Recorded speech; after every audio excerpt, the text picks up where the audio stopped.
kadi ko tooli kala inde mum e yettode mum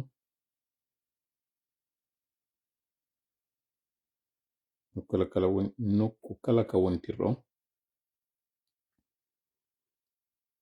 to en fuɗɗade live on anda taw si ɗon nan delan ke mi yi ɓerkoyno ƴawa mi yaltaw commentaire ji ɗin mi yaali kadi goɗɗo eno connecti taw ka hande ara yaltitata slow connection ok mi rena goɗɗo eno connecti mi yi non ɓerkoy koyno ƴawde qu'est-ce que ça veut dire quoi do mi anda que mi yi commentaire ara non mi yaltaw commentaire ok Mohamed Samba Souraim Diallo wi Sam Amadou Sadio Ba Yaren Fouta ok c'est bon déjà que mi andi ɗon yiwde lan miɗon kadi ka live ɗo parce que mi rena ko jelo connecti Souleymane Taka Diallo donc c'est déjà bien ɗo labama aray miɗo wadde ɗo hiɗitoɗon ɗo yewtere musidɗo men no jogii ɗo ɗerol ɓe innamo ko pottal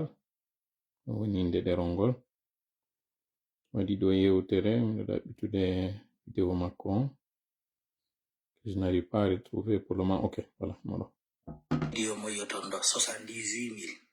ɗum noon ko publia kon kadi de heɓal tawa e 3 jours 78 000 like on yi vidéo no jogii presque 1 million de vues yetela biro tungina fulumba Afrique yarata yeso e sifa o mentalité ɗo ayeɗo goɗɗo mo créé compte hara o yewtata fu yaafo ɗon noon en niɓɓini e wi 22h kono ko 22h Nigeria na 22h la Guinée ko 21h après ɗon en heɓi retard mo 15 minutes mo tawata ko woni wonɗe yaafinade ɗo kadi ɓeyditen e ka yaafine ɗen ɗa kon yaafo ɗon moƴƴa noon fewndo ɗo miɗo woni hyper occupé komi wi o min ɗo woni occupé haray mi fanni yolɗende nden aliralan fewndo ɗo ni few et c'est inquiétant, ça m'inquiète fuɗɗike lam mapinde parce que mi woni complètement découpé du monde et déjà miɗo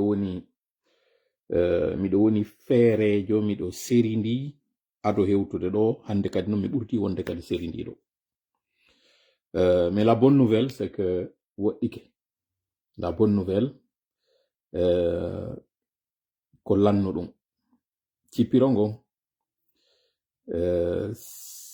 e bawgal Allah woɗɗa e woɗɗaka lannode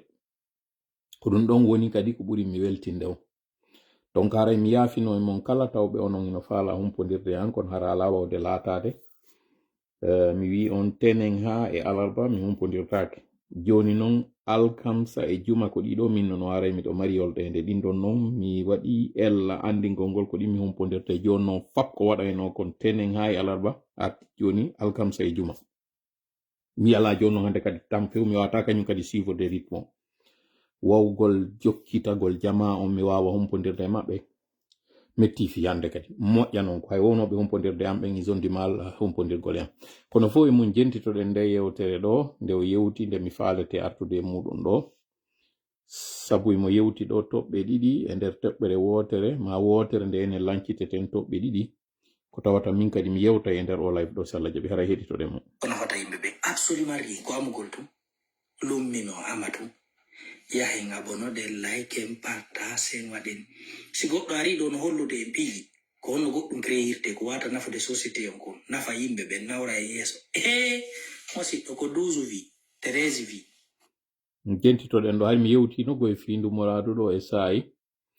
ha Mohammed jibinande timbi Madina wontirɗo Chicago sinam fayo addanimi vidéo mi yiltitaki mo e makko e vidéo on ara yafotolan ɗo mi profita occasion ɗo mi andina mo mi yiwno vidéo mi yiyano mo fewndo ka waddimo ɗon ka président Ibrahima Traoré président Burkina Faso on waɗuno entrevue no gasa on faami ko ndetuma ɗo waɗi heɓi ɗo joni ɓuri lebbi ɗiɗi par ce que sinam fayi koye nder suuma yewnu o waɗno on entrevue sinam fayi suis un peu perdu dans le temps ka o wi ɗon yimɓe men ɓen ko ɓuri yiɗude Afrique ko ka payago woni kaka sama kala woni kaka merente woni kala ka tawata hara nafay jama on ha jaka e ɗum ɗon siɗon anditi nde ñande mi waɗani yewtere mi inni ko ne en 2026 ko e ngal ɗo ɓalejo immi yehi ka lewru woɓɓe aroy noon faljitoy mi andini non na o ɗo woni ɓalejo atiɗo yawde on ka lewru mi wurtini nde ñande mi andini na kanko woni ɓalejo atiɗo yawde on ka lewru hari ɓalejo go yeyino d'ailleurs mi sikka e ɓaleɓe ɗiɗo par ce que goɗɗo e maɓɓe hari ko un peu métissejo tawɗo ko sengo cuba kibenjo mo mari ɓandu ɓale e dane fo sinam fawi mi yiltitoto e ko ɓe faljitimi kon e mum fo e mum ɗo on anditi mi waɗino hari yewtere nden andigol enen ande ɗo ko sama kala yiɗuɗen ko ka payago woni kala ka fijindaru woni ko ɗum ɓurɗe yiɗude kala ka tawata nafa woni en arata e mum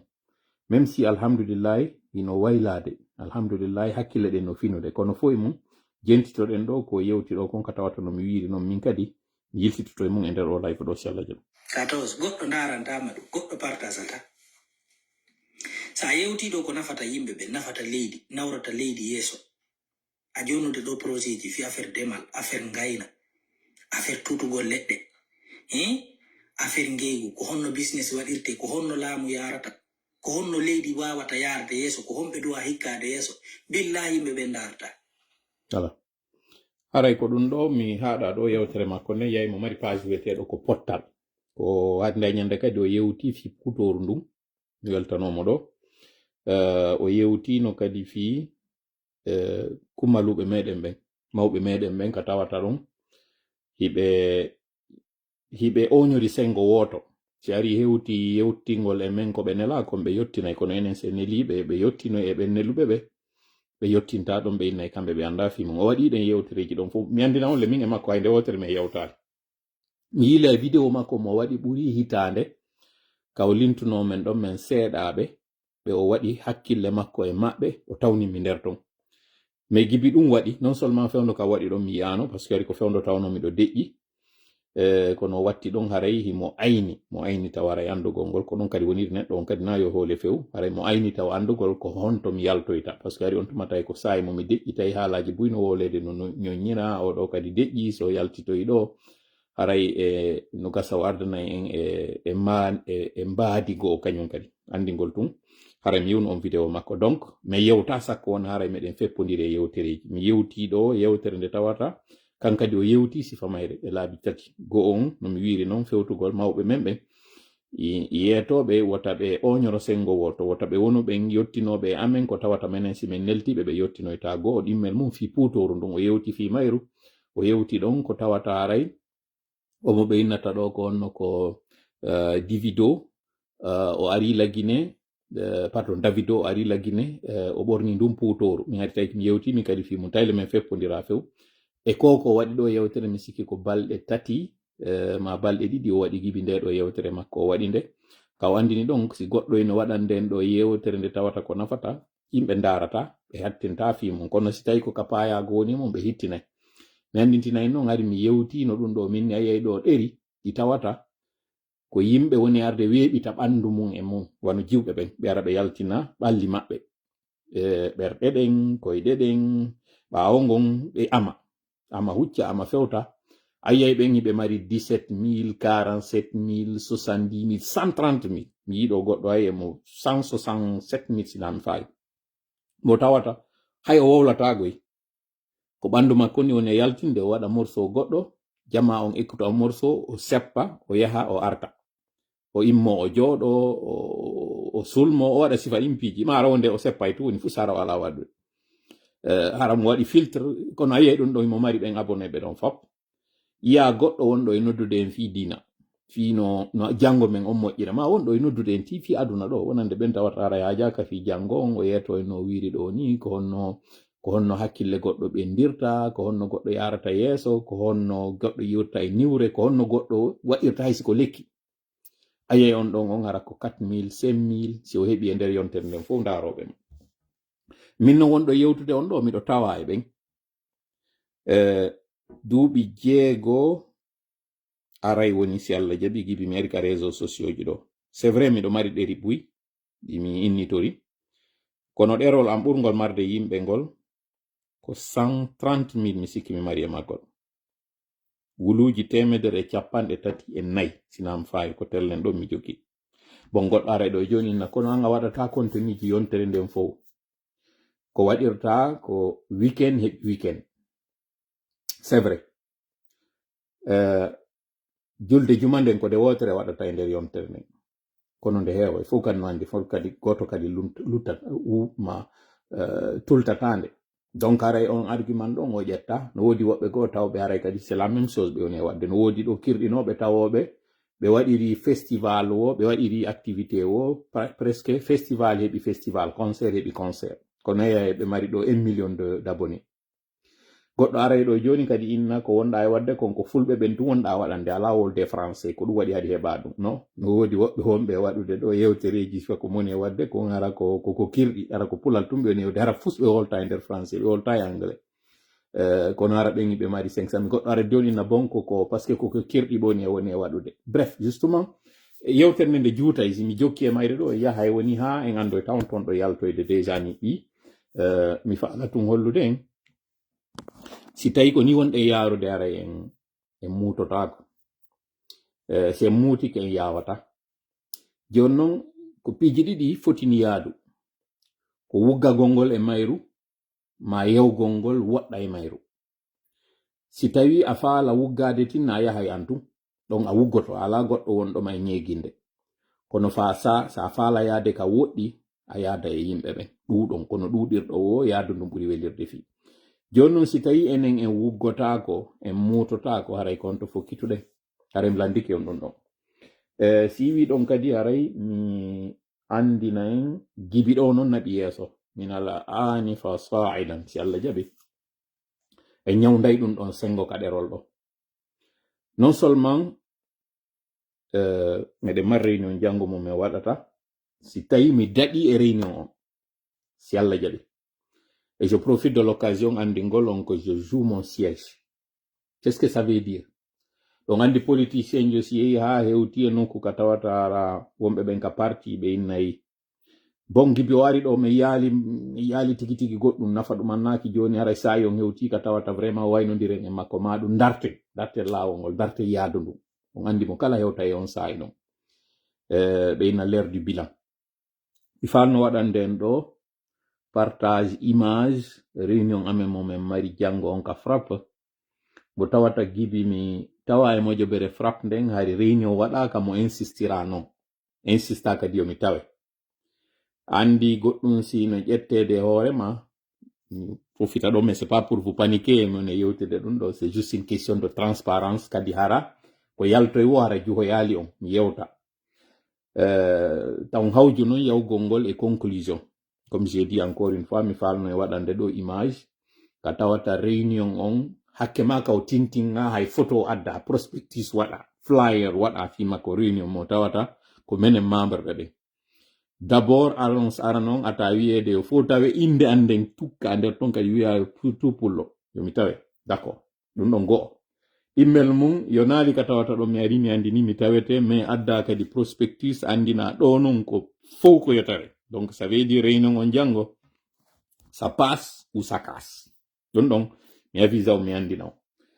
donc si tawi hara mi daɗi hara beti daɗi e nder mum parce que fewno kam nawno mi rati réunion ji ɗi tawata ko angal cellal mi wawaji tawede majji go'o email mum golle ɗen si en daari gibi inna frappe o lancama en 2022 heɓi hande ɗo no wawa wonde hara ka faala yahede ɗon ara hewtaka donc si ɗum ɗon non hewtaka miɗo tawa e communicant ɓe namin ardi mojopere nden ɗum ɗo mi précise namin kono puisque ko min halfina yewtere nden ka yaasi no wawa wonde ara mi ala wadde golle an ɗen si tawi no hewti ɗon il se peut que lande goɗɗo go joni waɗu golle ɗen il se peut mi yaali ko ɗum j'anticipe pas mi wolay tu wonna wullitagol kadi mon e wodde mi informa e woni ɗum ko ɗiɗi tammel mum no wawa wonde hara piiji feƴƴi ganin ɗo ɗi tawata change paradigme o hande kadi hara il faut être réaliste comme j'ai dit on andi ko inete real politique on ka Machiavel wi kon il faut être réaliste ko ndarugo ngol tawa hey alaka yahede yeso joni noon si yarata ko yeso no yiltoro ɓaawo donc no wawonde ara ɗum ɗon kadi hala ko on réal politique yewtoyte e réunion on janngo mi anda donc tout de même ou tout contre fait miɗo avisude on ko ɗum woni miɗo huude on mi andina on a wara e réunion janngo meɗen mari mo tawata ko yaltoyto wo haray koye ndar no jaɓiren ko yaltoyton kon en tout cas en ce qui moi me concerne haray miɗo jaɓi miɗo neƴi e hoore mum kadi mais c'est une réunion tellement important joni noon en attendant arayno ɗo ko moni e fewjude ko ka ñawdugol désormais e yife on ɗo ni o live mo on ɗen e wadde ɗo pendant qu'il est 21h passé de 30 minutes en temps universel hiɗen waddemo ka frappe front républicain pour des actions patriotiques mais mo yuɓɓodiri kañum kadi e ɗerol innetego ngol toola tengela ngol tawata ko ngol woni ngol atiɗe waɗude innetego ngol hay toolimon ka toola désormais noon no oɗo yewtiri noon ka ɗerol ɓay tun jama on hino holli wondema ko tawata eɗen tañƴini no hitti kon hitta e maɓɓe désormais live ji ɗin ko waɗata koye ngol ɗerol ɗo ɗum ɗon ko goo en yuɓɓidirta e ɗerol goo pourquoi parce que ko frappon mi faala yen ɓuru hittinde yeeso peut-être aray mi waɗa woni golle an ɗen à la dernière minute kami tañƴini ɗo aray je joue gros peut-être mi fuɗɗo onon finude mais c'est pas ça c'est juste une coïncidence parce que fewno kam mi heɗoto nde yewtere makko ɗo hari déjà o idée ɗo a été déjà mûri par certains d'entre nous e nder groupe o ensuite en waɗa e hannde kadi tawa no peuvent suivre que ceux qui sont abonnés miɗo andigo yewtere nden si mi waɗinde ɗo no wodi taƴoɓe partage e plateforme ji buy goɗɗo addanilan ɗo yewtere ande mi waɗi sur une plateforme inneteɗo afro mi sikki ko afro quelque chose o wiyete ka ko africa ka tawi à l'espace de quelques jours il y avait 1 million de vues e makko ko tawata min mi heɓata ɗum ɗo ka nder page ji donc ça peut être que parce que ko to yimɓe ɓe woni e ndaroyde hande kadi ɓe ala ndarde ɗo donc les dispositions que nous allons prendre wawi ndarude hande kadi yewtere nde wo commentande tawɗo ko abonné donc si tu n'es pas abonné tu ne vas pas suivre on va prendre ce risque en ƴettay o risque ɗon ko falnoɗen ko yewtere nden hewtu jama mbuy mais puisque il s'agit d'une question de communication c'est-à-dire cippiro ngo wonɗa e waɗude no mari deux communication an hiɗa yewtude kono an kadi hiɗa ndarude hiɗa ndarede en d'autres termes hollugol wondema ko wonɗe wadde konno hitti koyo taw hara si tawi hiɗa hollude goɗɗo bilan on tawa no wodi ka wiyamo hino ɗo menen frappon meɗe martel nombre d'abonnés seede jama no tawti ko moni wadde ko hino ɗo ko ɓinta ko en pulal seede harama ko luttudi si frappon gibi 2022 lansama en 2026 4 ans après nous n'avons que 40 et quelques mille abonnés et page on il y a un problème il y a un véritable problème pourquoi ça veut dire qu'on holli comme on est wadde kon hita ɗum ɗon na en suuɗidir on holli fi frappon hita peut-être hara fi tola on no hitti peut-être no wawi wonde hara fi tola on no hitti peut-être ko tola woni yewde kon no hitti kono ça montre que frappon hita sino page ji ɗin fapande ɗo tola tengela hakkil faamu e final ɗuma hon loring e oɗo ko ɗo ɓuri marde fewn ɗo ni le plus bas nombre des abonnés alors que ko ɗo ɓurno marde yimɓe ɓe ɓuri ɗum ɗon si min ni on terlen ɗo mi sunaki ma mi seytina hare mi feni ɗum ɗon ka fewdiɗen hande ɗo holli frappon hitta joni noon ko honno haɗi frappon hitta c'est pas là l'important parce que haala kanka wawa jiwtude ɗe wawi yarde nano e ñaamo adden ɗe wawi addude haalaji buyɗe wate yewde tout compte fait ko men wawi koko menen woni e wadde ko na onon wonɗon miijorde non donc voilà pourquoi comme j'ai dit encore une fois première disposition ko hande ɗo wonata dernier ka tawata on va synchroniser yewtere nden ɗon e ton ko page goto hande kadi waɗata vidéo ji ɗin et ça c'est le frappe ko on mo wonɗen ɗo e mon frappe on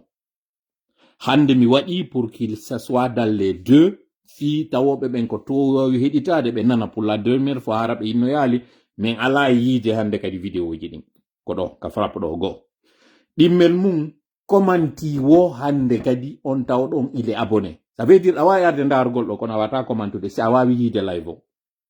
parce que tu n'es pas abonné. Ko wonbe abonné ben wada ka paramétrage, si tu n'es pas abonné tu pourras pas commenter. Donc tu vas être un spectateur. Peut-être ça va windaru de 2. Troisièmement, kala ettudo contenu on do hande kadi. Partagez-moi ailleurs. Alors oui, bye bye, page ma on nani. En tout cas, en termes de monétisation, tu auras des problèmes. Harimi ettino kanyum kadi sifa disposition nandirno do ni esa mais toujours j'essaie d'être indulgent minano de ngandi kono fe'inire message on kono yaajiri o ko dum burata moƴƴude na mbudi arden dabbugol do na visibilité mais ngewti e niveau katawata ça commence maintenant à parler de l'autre côté adversaire be men be wonen piridude ben tuma be wadi réunion o ko be wiata ko to wala on n'a même pas de visibilité ayali de mo jobere makko ayali ko den yeyndara ko men dabone o jogi.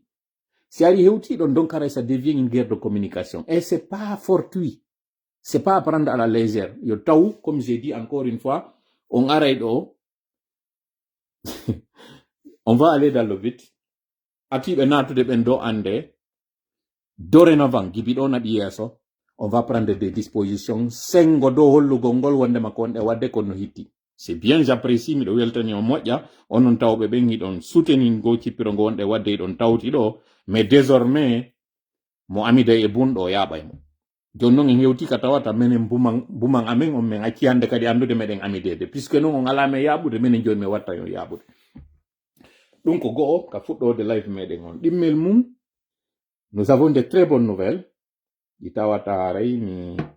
no live on no woni fuɗɗorde ɗo non ko noon kadi o lannirta kami waɗi yewtere hande nde ñande ɗo o gandi mi yewtuno mi yehi ha mi kalifi woɓɓe babbi wodi ɓe mi humpodiri e mon seeɗa innuɓe langaray kamɓe ɓe tawtano mi yewtiri noon joni noon ɗo hewde ɗo miɗo marɗo morceau mo mi faala waɗi nden live men on o fuɗɗora e morceau o lannitoro e morceau parce que j'ai des informations à donner ara jentitoɗen ɗo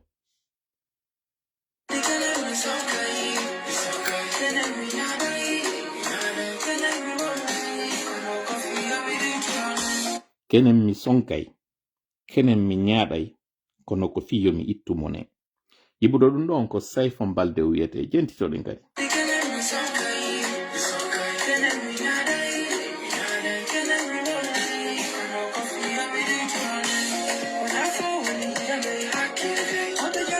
hakkil non seulement mo yewti e nder o morceau makko fi hakkil mais o yewti kañum kadi ko tawata kon kenen mi sonkay kenen mi ñaaɗay kono ko fiyo mi ɗoytumo ne miɗo waɗi album comme mi faala on écoutinde à la fin de ce live là album mo mi waɗi on ɗon on garana goɗɗo inni yimanilam min tigi mi daari mi tawi par ce que koto Moukhtar mukki kelan ɗo awini dande ande wela kanko mo wawi wadde guitare yimɓe yimi ɗo ami pourquoi min kadi tola tigi mi yimata donc à la fin de ce live là mi écoutinayi on morceau mo tawata ko min tigi yimi mo on tuma apprécie on daren puisque joni wajagol ngol e yewtugol ngol ɗo ala nafude min kadi yomi naatu joni ka yimoɓeɓen yomi naatu min kadi ka chanteur ɓe mi wona chanteur jo min kadi mi wona min kadi comédien jo seeɗa mi daara si yimɓe ɓen heɓoto ɗon parce que il paraît que pour être connu il faut être soit con ou être nu les hommes vont être cons et faire de la comédie les femmes vont se dénuder et être nues donc ko ɗi moji ɗo compose innugol ngol connu c'est à dire wo fiya wono andaɗo ko ya wono on waɗowo payagu ma wona on ɓorotoɗo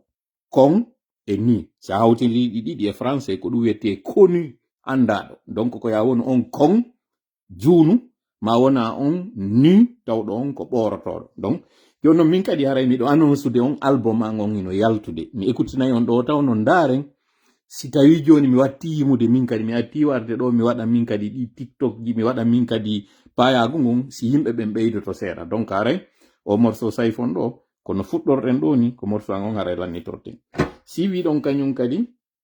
ausbillahi samil alim min ashaitan rajim bismillahi rahmani rahim rabbi shrah li sadri wa yassir li amri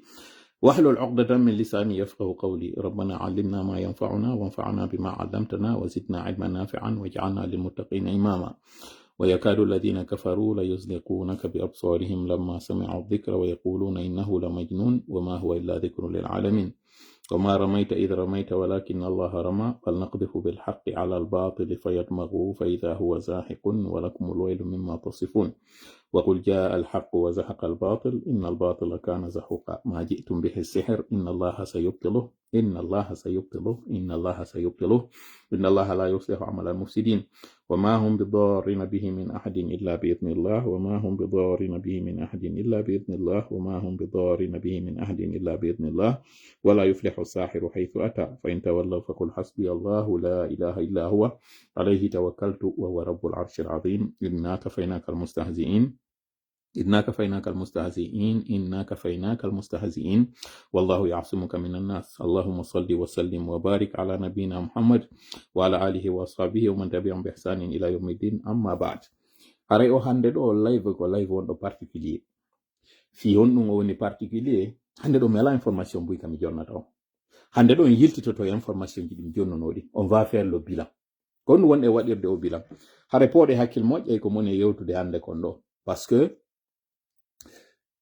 non seulement e sa'i arino ɗo wiwɗen iɗen jonnude information ha yiwɗen wondema information on si jama on andimo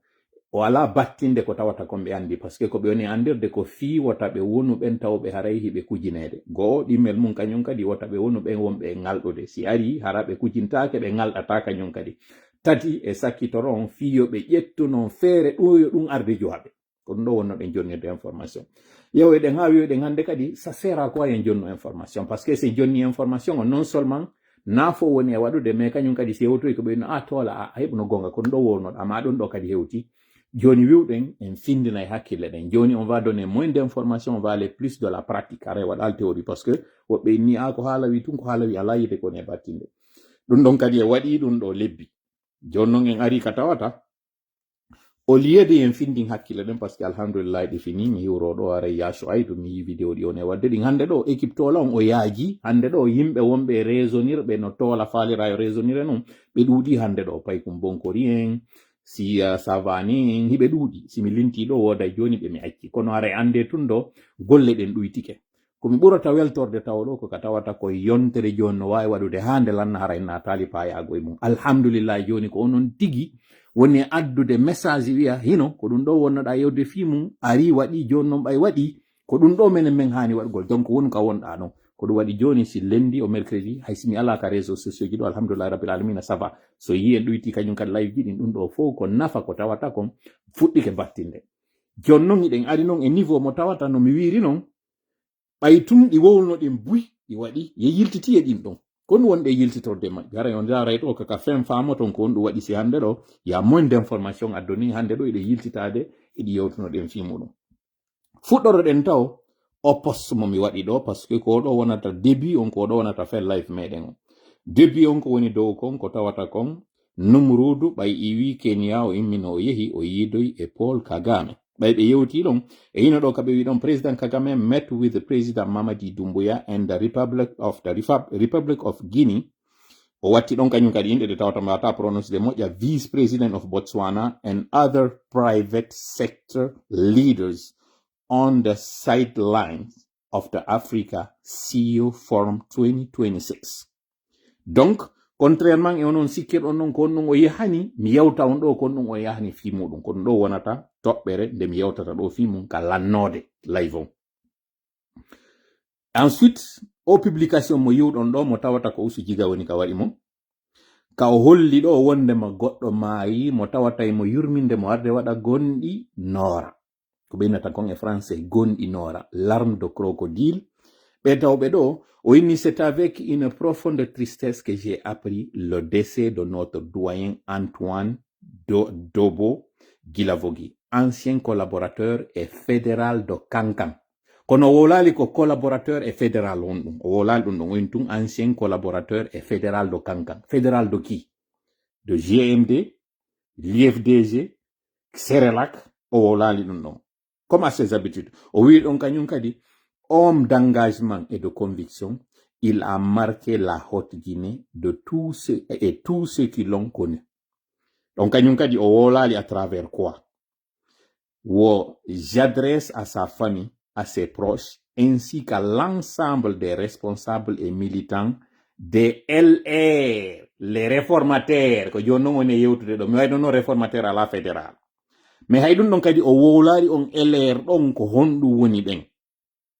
Mes sincères condoléances, que le Tout-Puissant lui accorde sa miséricorde. Paix à son âme. onon mo woni hiwrade ɗo fatunde mum ko kanko woni sabu makko. fi honnu otowal ngal o jonnuno on ngal ɓe jaɓiti ngal fi kala on hino nawni immi ka iwi ton ka nawni ɗon ari hewti inni modita hersinan wata fodan ko foduɗa alan kam fo acca hewta ɗo modi wata mi mayo tawa ko ɗum ɗo luttata na ɗum ɗo woni ko hitti kongo e ko mon e yewde kon fi ɗum ɗon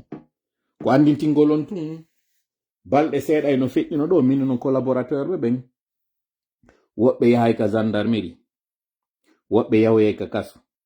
woɓɓe yawoye ka laptane woɓɓe sakkitoroyo ka berɗe mi wowli ɗum ɗo ka mi wowlali ɗum e live angoɗo en feƴƴatago e ɗon taw en andintinali ɗon ka commenteji mi faala yo waɗanan ɗo fewndo kami wi jamfiɓe e jamfaɓe no yeeso Allah kono aduna ɗo taw jamfiɓe go'o ɗowti woɓɓe yahay ka commissariaji woɓɓe yawye ka maison centrale woɓɓe yawye ka laptan woɓɓe lannitoroyo ka berɗe mi wowli ɗum ɗo ka mi wowlali mi andale ka wirnigoy mi yata ka wirni kono yer ko mi humpiti kon mi adda en hewtina en ɗo waɗi ka waɗali wodali hewtuɗo ka berɗe ko hankin ɗo ɓe ɗo faati ɓe wiyeteɓe ɗo dobo mi wowli ɗum ɗo n'est ce pas ok iwen ɗon e nde yewtere makko ɗo kanko aren ɗo kañum kadi e post mo tawata aray no circulte fewn ɗo ka réseaux sociaux ji simi itti ɗo oɗo mi watta ɗo kañum kadi o publication ɗo déjà mi waɗata o kamɓe fatiɓe ɓen ɗo e otowal ngal ɓe innanongal ɗo qui est maudit fi qui ne va pas accepter wonande ɓe anda ɓen ko ɓe woni ɓen mi waɗi ɗo aray photo maɓɓe mi watta ɗo kañum kadi goɗɗum goɗo ka tawata fewnɗo no circude ka réseaux sociaux ji ya fait voilà inoɓe ɗo kamɓe aray fatiɓe ɓen ɗo mais mi yewtu noon ɗo kañum kadi fi crise minni crise ji no arde mi wi crise courant crise liquidité e mi wattani en ɗon kañum kadi crise carburant bon carburant on mi andina en lagine fewnɗo ɗo ino ƴettude carburant ino négociede ɗo fuɗɗama livrede sengo Nigeria kono ɗon wonata les rares informations ɗi minen e jonnude hannde ɗi hannde ɗo mi yeti on information ji ɗin ɗi ɗuɗata e yiltitoto woni e ɗi mi wowli ɗi tawata yontere ɗo ɗi waɗi jentiteno moƴƴa poɗon noppi e ko moñewte ko namantimoon e yewtorde parce que j'ai des bonnes nouvelles aussi à vous annoncer ici heɗitoɗon onon tigi mo kala ñawana hoore mum golle ɗe wonɗen e wadde ɗen si tawi ɗe moƴƴa kayɗe moƴƴi si ɗe ala battinde kayɗe battinde ko ɗum haray wonɗen e wadde hannde ɗo par ce que no mi wiren noon alqurana on ko pecce tati sendetemo sen ceɗɗi en fecci pecce tati feccere ɓurde e janɗude nden ko wonde e yewtude fii ko feƴƴi ko fewndi ko woni arde nde andintina nde yewta tarikaji ko ɗum woɓɓe hay e tukkirta nde nanga wigol a modi ko asatirul awwalin ko histoire ji yimɓe feƴƴuɓe ko haala wi tun koko feƴƴi tun nde deftere woni e wolde mais scientifique ɓe ɓen fof ko ɓe d'accord wondema c'est le meilleur livre wasifa nde deftere ɗo heɓaki ko ɗum waɗi si Allah hay e teeɗi ɓen wonɓe e wiide nde yeɗɗa o inni awa joni addanelan hay siko sifa mayre addanelan feccere mayre o jonni ɓe sayiji ɗin fof yoɓe etto fi mayre no adira ɓe heɓali ɓe wawali few o inni yoɓe hawtodir yoɓe ardir goto goto ɓe wawali o inni yoɓe hawtidir ko mari kon fof ɓe wawali ndende woɓɓe woni e wiide ɗo noon asatirul awwalina ko fillande yimɓe feƴƴunoɓe donc ɗo kadi mi fillotoy neɓɓidira yewtere anden goye alqurana on ɗum ɗon on don't get me wrong wota on wowlu ko mi wowla wota on faamu ko mi wi'a mi hollay en tu woni seede ko si goɗɗo no arde ɗo wi'a ko haala wi tun jokkuɗen yon andu na e an fuɗɗi wiyede ko haala tun jokka deftere ɓurde mawdude nden nde wiyama ko haala wi tu woni e mayre donc ko hombo woni mi min fiyo yewtere anden inne ɗo nde ala nafude fiyo wiye ɗo ko argol tun goɗɗo ko ɗum waddi e élément jamen frappe e ene onon hiɗo mari tan onon ko toola ara ton heɗagol fi introduction makko on ɗum o ƴetta e 30 minutes ɗum ɗo waɗay tu woni introduction o jooɗo wolna on haani ɗa bimbimo ɗo yaw haray ɗon soƴƴo konɗo yiwɗon e nafa kon onon kon ɗum wonɗon ƴettude yewtere toola fenowo mo tawata waɗa pause o yiltito o yaha o ƴawra sifan mon e warrude ɗo ni ko ɗum wona wolede mais c'est pas grave joni noon hannde en waɗude bilan pour bilan no mi wir noon encore une fois mi wowlan noon ɗi crise de liquidité ji tati ɗi mi yewti ɗo fi muɗum paf hannde ɗo Abdoul Latif waɗi publication parce qu'il fait partie des plus sérieux ɓe tawata ɓen tuma yewtete o goɗɗo hay ñande go arno les publication amen o inismi woli ɗo goɗɗum tanki Abdoulatif confirma ali haray wonali gonga ma ɗum ɓe yaali ɗum ka page Abdoulatif mi yewromo ɗo en passant mi andi noon ɗon kadi ha hande min yewtali ha hande min e makko nous n'avons pas quelque chose en commun mi yidali mi yewtali mbiɗa andi noon kankani mo États-Unis ɗo comme moi o waɗi publication ka o explique fi bateau on joni noon mi lando on ɗo ono ndaroɓe lam ɓen haren wallinay taw woni crise yiɗin ɗa on information mo jonni ɗon tun fi bateau turc ɓe ɓen ka o wi état Guinée on ino ñawli bateau on des milliards o wi d'ailleurs ɓe ka bateau menasi wonde maɓe retira bateau on ɓe naɓamo ndaroɓe lam ɓen ɗo tigi tigi tigi kondotuma de mi jonni on information fi on bateau mi wowlani on montant mo lagine juwa on mo tawata ko 1 milliard 200 millions on tuma juste wonɓe ndarde lam ɓen waɗen vérification ni tun juste pour voir no woɓɓe wiyarta non on va voir kono tuma de mi jonni on information ɗo si ɗon manditi mo tawata hande ɗo le 16 mai 2026 Abdoulatif jonnimo avec plus de précision et de concision o juutinal publication makko on juuta min ko mi yewti ɗo koye nder live mi yewti film fi crise électricité o e mbuuɗi ɗi lagine duwa ɗin ɗi tawata ɗin ɗinɗon on ko seede mbuuɗi ala on mi yeeti on tuma min ni ɓe ñawli joni noon ko ɓe ñawli kon ɓe hendike avance ka sengo mbuuɗi simandu fiyon heɓu tun ide wonande ɓe andali ɓen o fewndo innano hayay simandu lansaka taw min ni mbuuɗi ɗi ɓe hendi ɗin ɗi yonali ɓe yehi ɓe yoɓitoyi seeɗa ka bateau fiyo ɓe wawa continuide kono wawali yoɓude ko ɓe ñawli kon fo ɗum mi wowlani noon ɗum ɗo ça fait plus d'une année hande ɗo le 16 mai 2026 Abdoulatif ari confirmé donc comme faala wiwde ɗon tawa ɗo en juutude yaw yeeso on fof o yi fewndo ɗo électricité ko woni e mankude ko on fof o yi ɗo ni délestage o mais est ce que ɗon ngalɗi moƴƴa yo taw ɗum hande no waɗude est ce que komi yewti on ɗon conseil une information en tant que tel de vous à moi hakkunde men ɗum ino woodi ka ngalɗini on ɗo c'est à dire si on andu ko wona ɗon suuɗede kon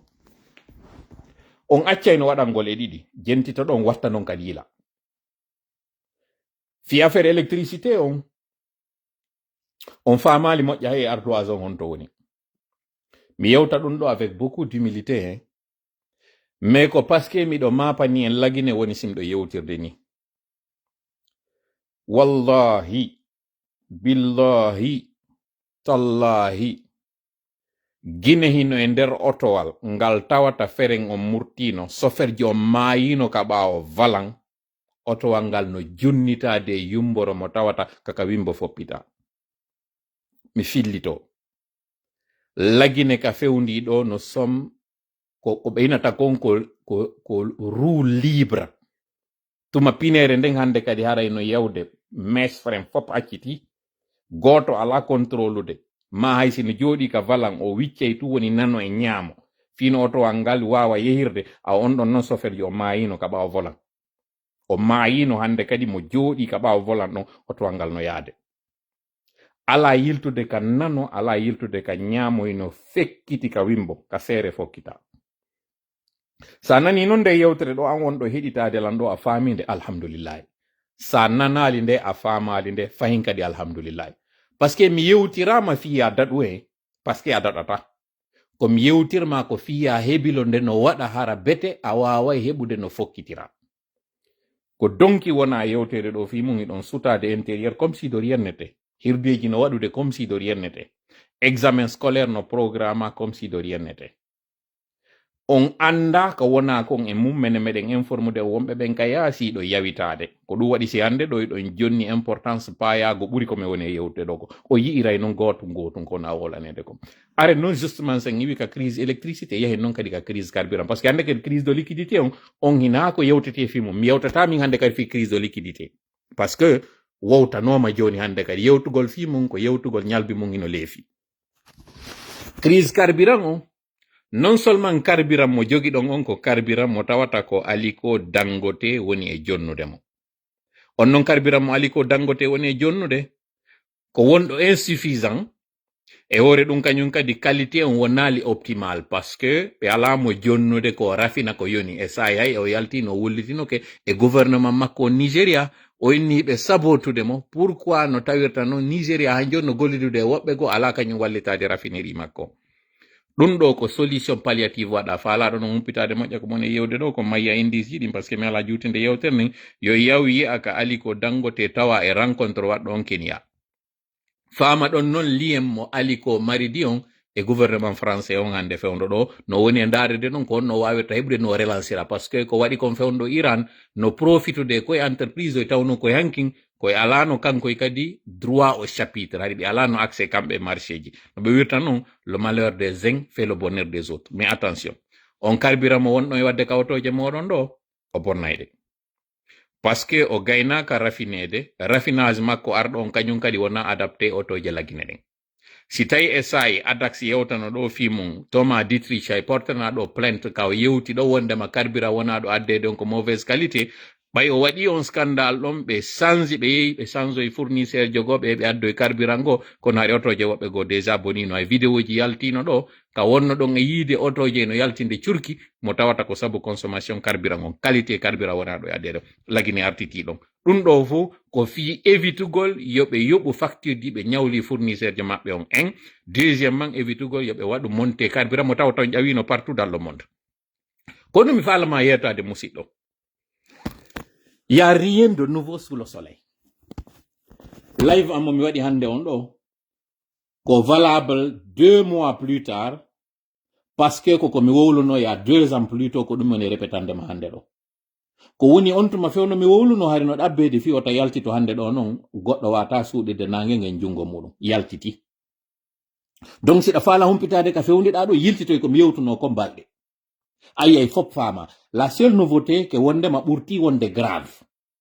so dani ɗo joni ɓe waɗi décret ɓe itti kanko wonɗo on ka hydraulique et énergie wota ju on mais ce n'est qu'un fusible ara itta ko thermométre on lanca hina température on ara beesi pourquoi mbuuɗi ɗi ɓe duwaɗin fannimantiɗi yoɓaka en heɓata carburant de qualité fannimantiɓe ƴawnali prix carburant on en wawata heɓude commande meɗen on comme ça so doit mais puisque c'est des poltrons c'est des peureux hiɓe huuli fewtugo réalité on ɓe habbi ha l'école on pharmacie ɓe ƴawna hiɓe habbi ha yahon intérieur no gasa ɓe ƴawna carburant on mais ono yawɓe intérieur ɓe naɓore carburant de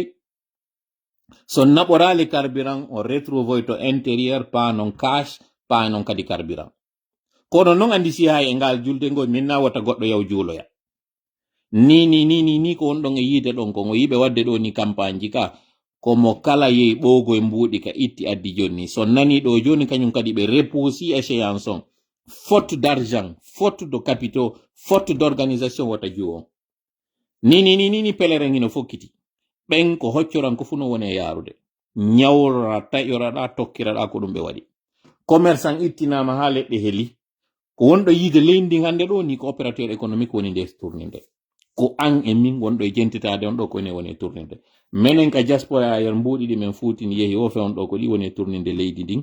onon ɓe tawɓe ɓen ko secteur tertiaire on ou même secteur ko quaternaire ka ko no wiyete service ji ɗi mbiyen e service kono woni e tourninde leydi o yiɗo vidéo momen partage ani on ɗo ka tawata live on heɓi 43 minutes sukaɓe ɓen ka sengo wifi zone goɗɗo ka yewti haala ka tawata hankin sikka no goɗɗo sustano yewtude sifa ko pay kunnile immi yewti ɗum non o exprimiral bol makko o andini konko tawata ko mi wolani noon ɗum ɗo heɓino balɗe heɓino jonte kami inni Orange Guinée yehi waɗi pression ɓayɓe landama kamɓe kadi mbuuɗi ɓe inni mi wata heɓde ɗi mbuuɗi men jonna o joni noon ko waɗata on konkiranjo amen no ɗo tawɗon oɗo besini recette ji amen ɗin tanke on elminali o konkiranjo amen ɗo mi wata heɓde mbuuɗi men jonta o kono ko tamɓe woni e ɗaɓɓude mi yetinoke on ɗo e sayi compagnie minieji ɗin kañum ƴawnino carburant maɓɓe o ɗon kadi o yi scandale fewdiɗo on toon ɗon no kadi on mi wolani noon fi ɗum ɗo ya une semaine ado hewtude ɗo Abdoulatif Fayin kañum kadi ari confirmi konko mi wowli ɗon fi on augmentation prix de carburant mo tawata on joni noon ko ɓe woni e waɗude koye ɓe hewɓe soda carburant on ka pompe ji au prix mo tawata on c'est aux alentours de 12 000 ɓe ka compagnie minière ji ya soodi taw on donc une autre contrebande ɗum ɗo ko piiji ɗi mi wowluno ko ɗi wonɗe artude mum joni noon kono woni nouveauté on hande ka live meɗen ɗo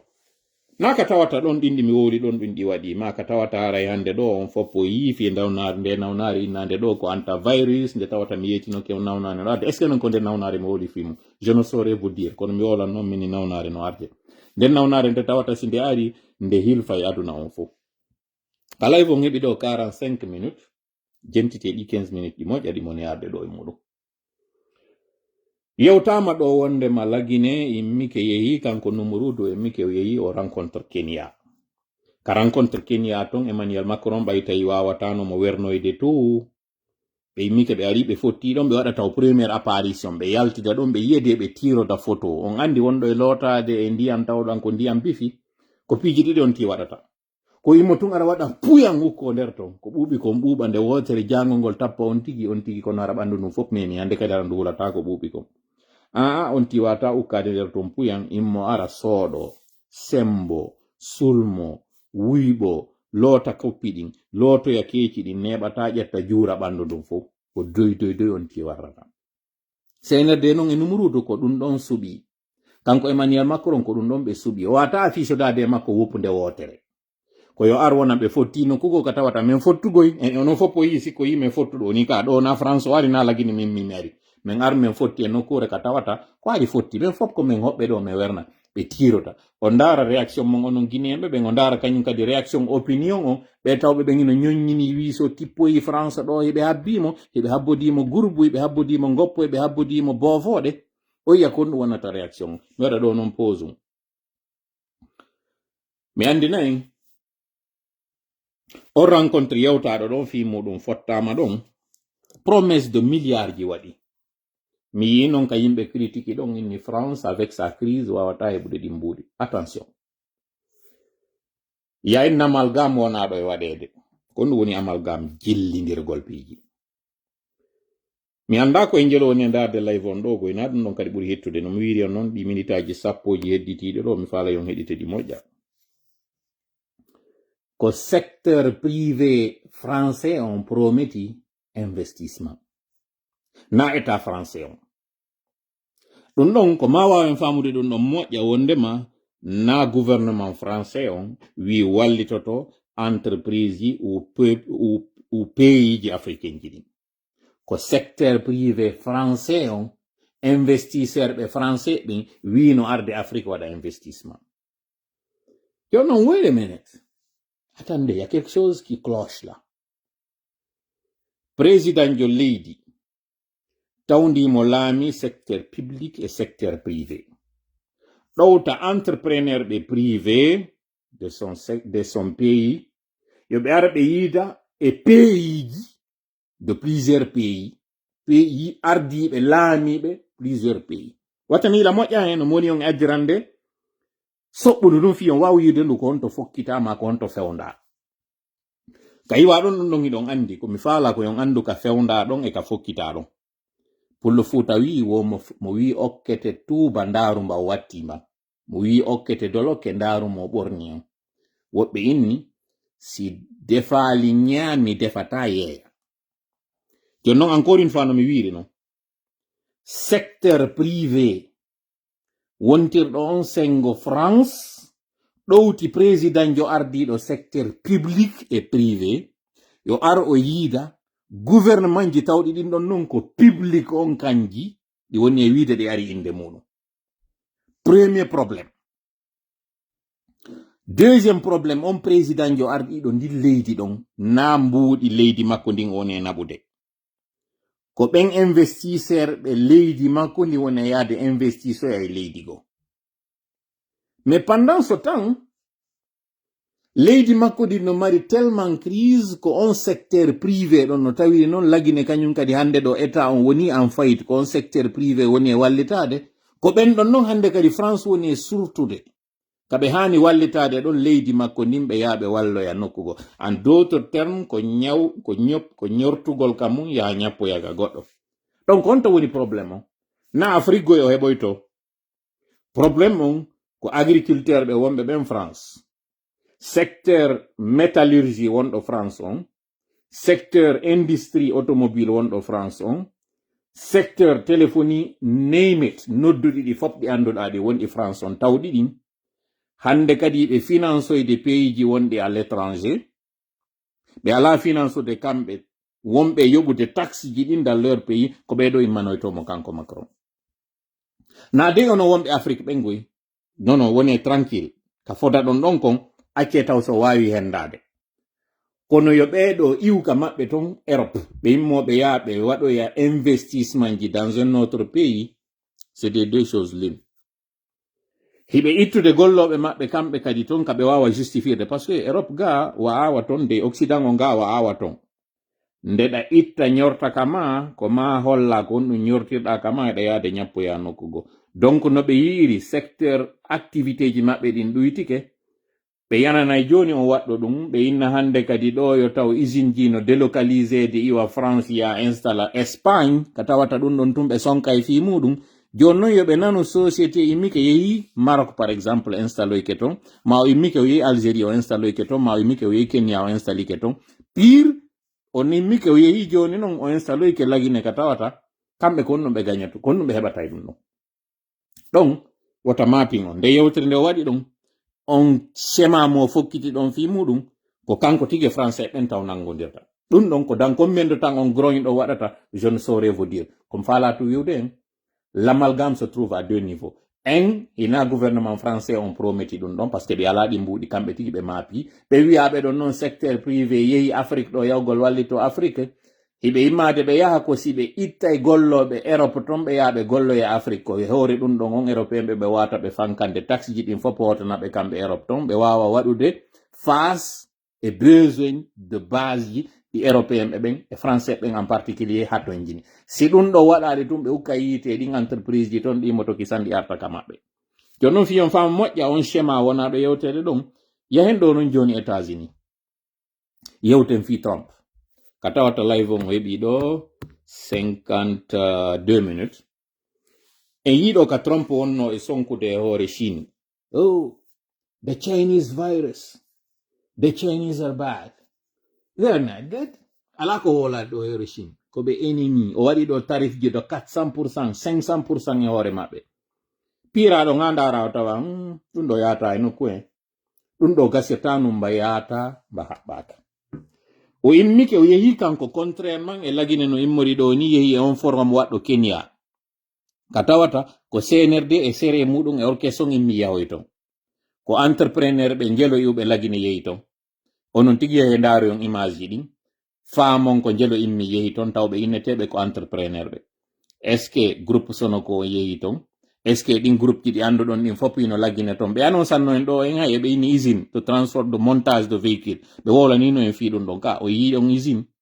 ɓe wowlan ɓe addanin ɗo ay marque otoje ɓe inni en ɗen ko laggine ton ɗe yeyeteɗe installete ko ton ɗe montoyte ɗum ɗon kañum kadi min perdi tan amen ɗo argol explique non par ce que ari ko ma on tuma non min explique non seeɗa ara on yanaali e mum wondema que c'est faux usine falano yewtede ton montage otoje sengo mamum on to mi yeyti on kañum kadi ko mbo wonno ɓaawo muɗum yehino rokkino ɗaninoke par ce que fiyo goɗɗo wawa wadde industrie e leydi ino landi taw yo taw énergie no e ndin leydi konko inete kon courant joni noon si tawi courant ala e ka ménage hay ka cuuɗi hiɗen mari probléme kono tawirta noon a defali ñamuɗa eɗa defude yeeya a wawali waɗande tigi besoin population o ko ɓe innata kon électricité do ménage on taw wawaka gollirede kono on usine wawoyta wonde lagine ɗo mo tawata o wawa waɗude montage na de e fabrication montage ɗen otoje on tuma mi yewti on ɗo nokkeli ka tawata koye pose unkungo hen joni wonɗe mi itali kadi pose unku retene moƴƴa no moni on expliquerande ɗo on schéma fiyo yiw andon ko honno tawiri o arti mo moni kanko Mamadi parce que ɗum ɗon tawara on anda ko arti mo moni kon parce que kaɓe yahoy ton kon ko ɗaɓɓano kon heɓoyaki ko ɓe yani kon fi mum heɓaki seede noon ɓe inni wo ko hutiɗo ko defata futata seede on ton weloytano o immike kadi noon o arti Rwanda yidugol kañum kadi e Paul Kagame ndargol ɗon kañum kadi si wure fatay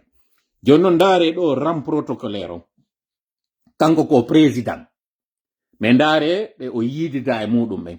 ko vice président jo wiya noon ko kanko ko président naw président angoy naw président kadi lagine ko wiya ɗon ko président leydi o ari kono ka ram protocolaire ko kanko e vice président jo e ardiɓe directeur ɓe ardiɓe compagnie ji tawɗi ko ka secteur privé ma ka secteur ɗo en tout cas tawɓe hara ko siyoɓe ko ɓen o hawtindira e mum. Joni noon leydi mon ndin ino fokkiti no yehi ɗaɓɓoygol mbuuɗi.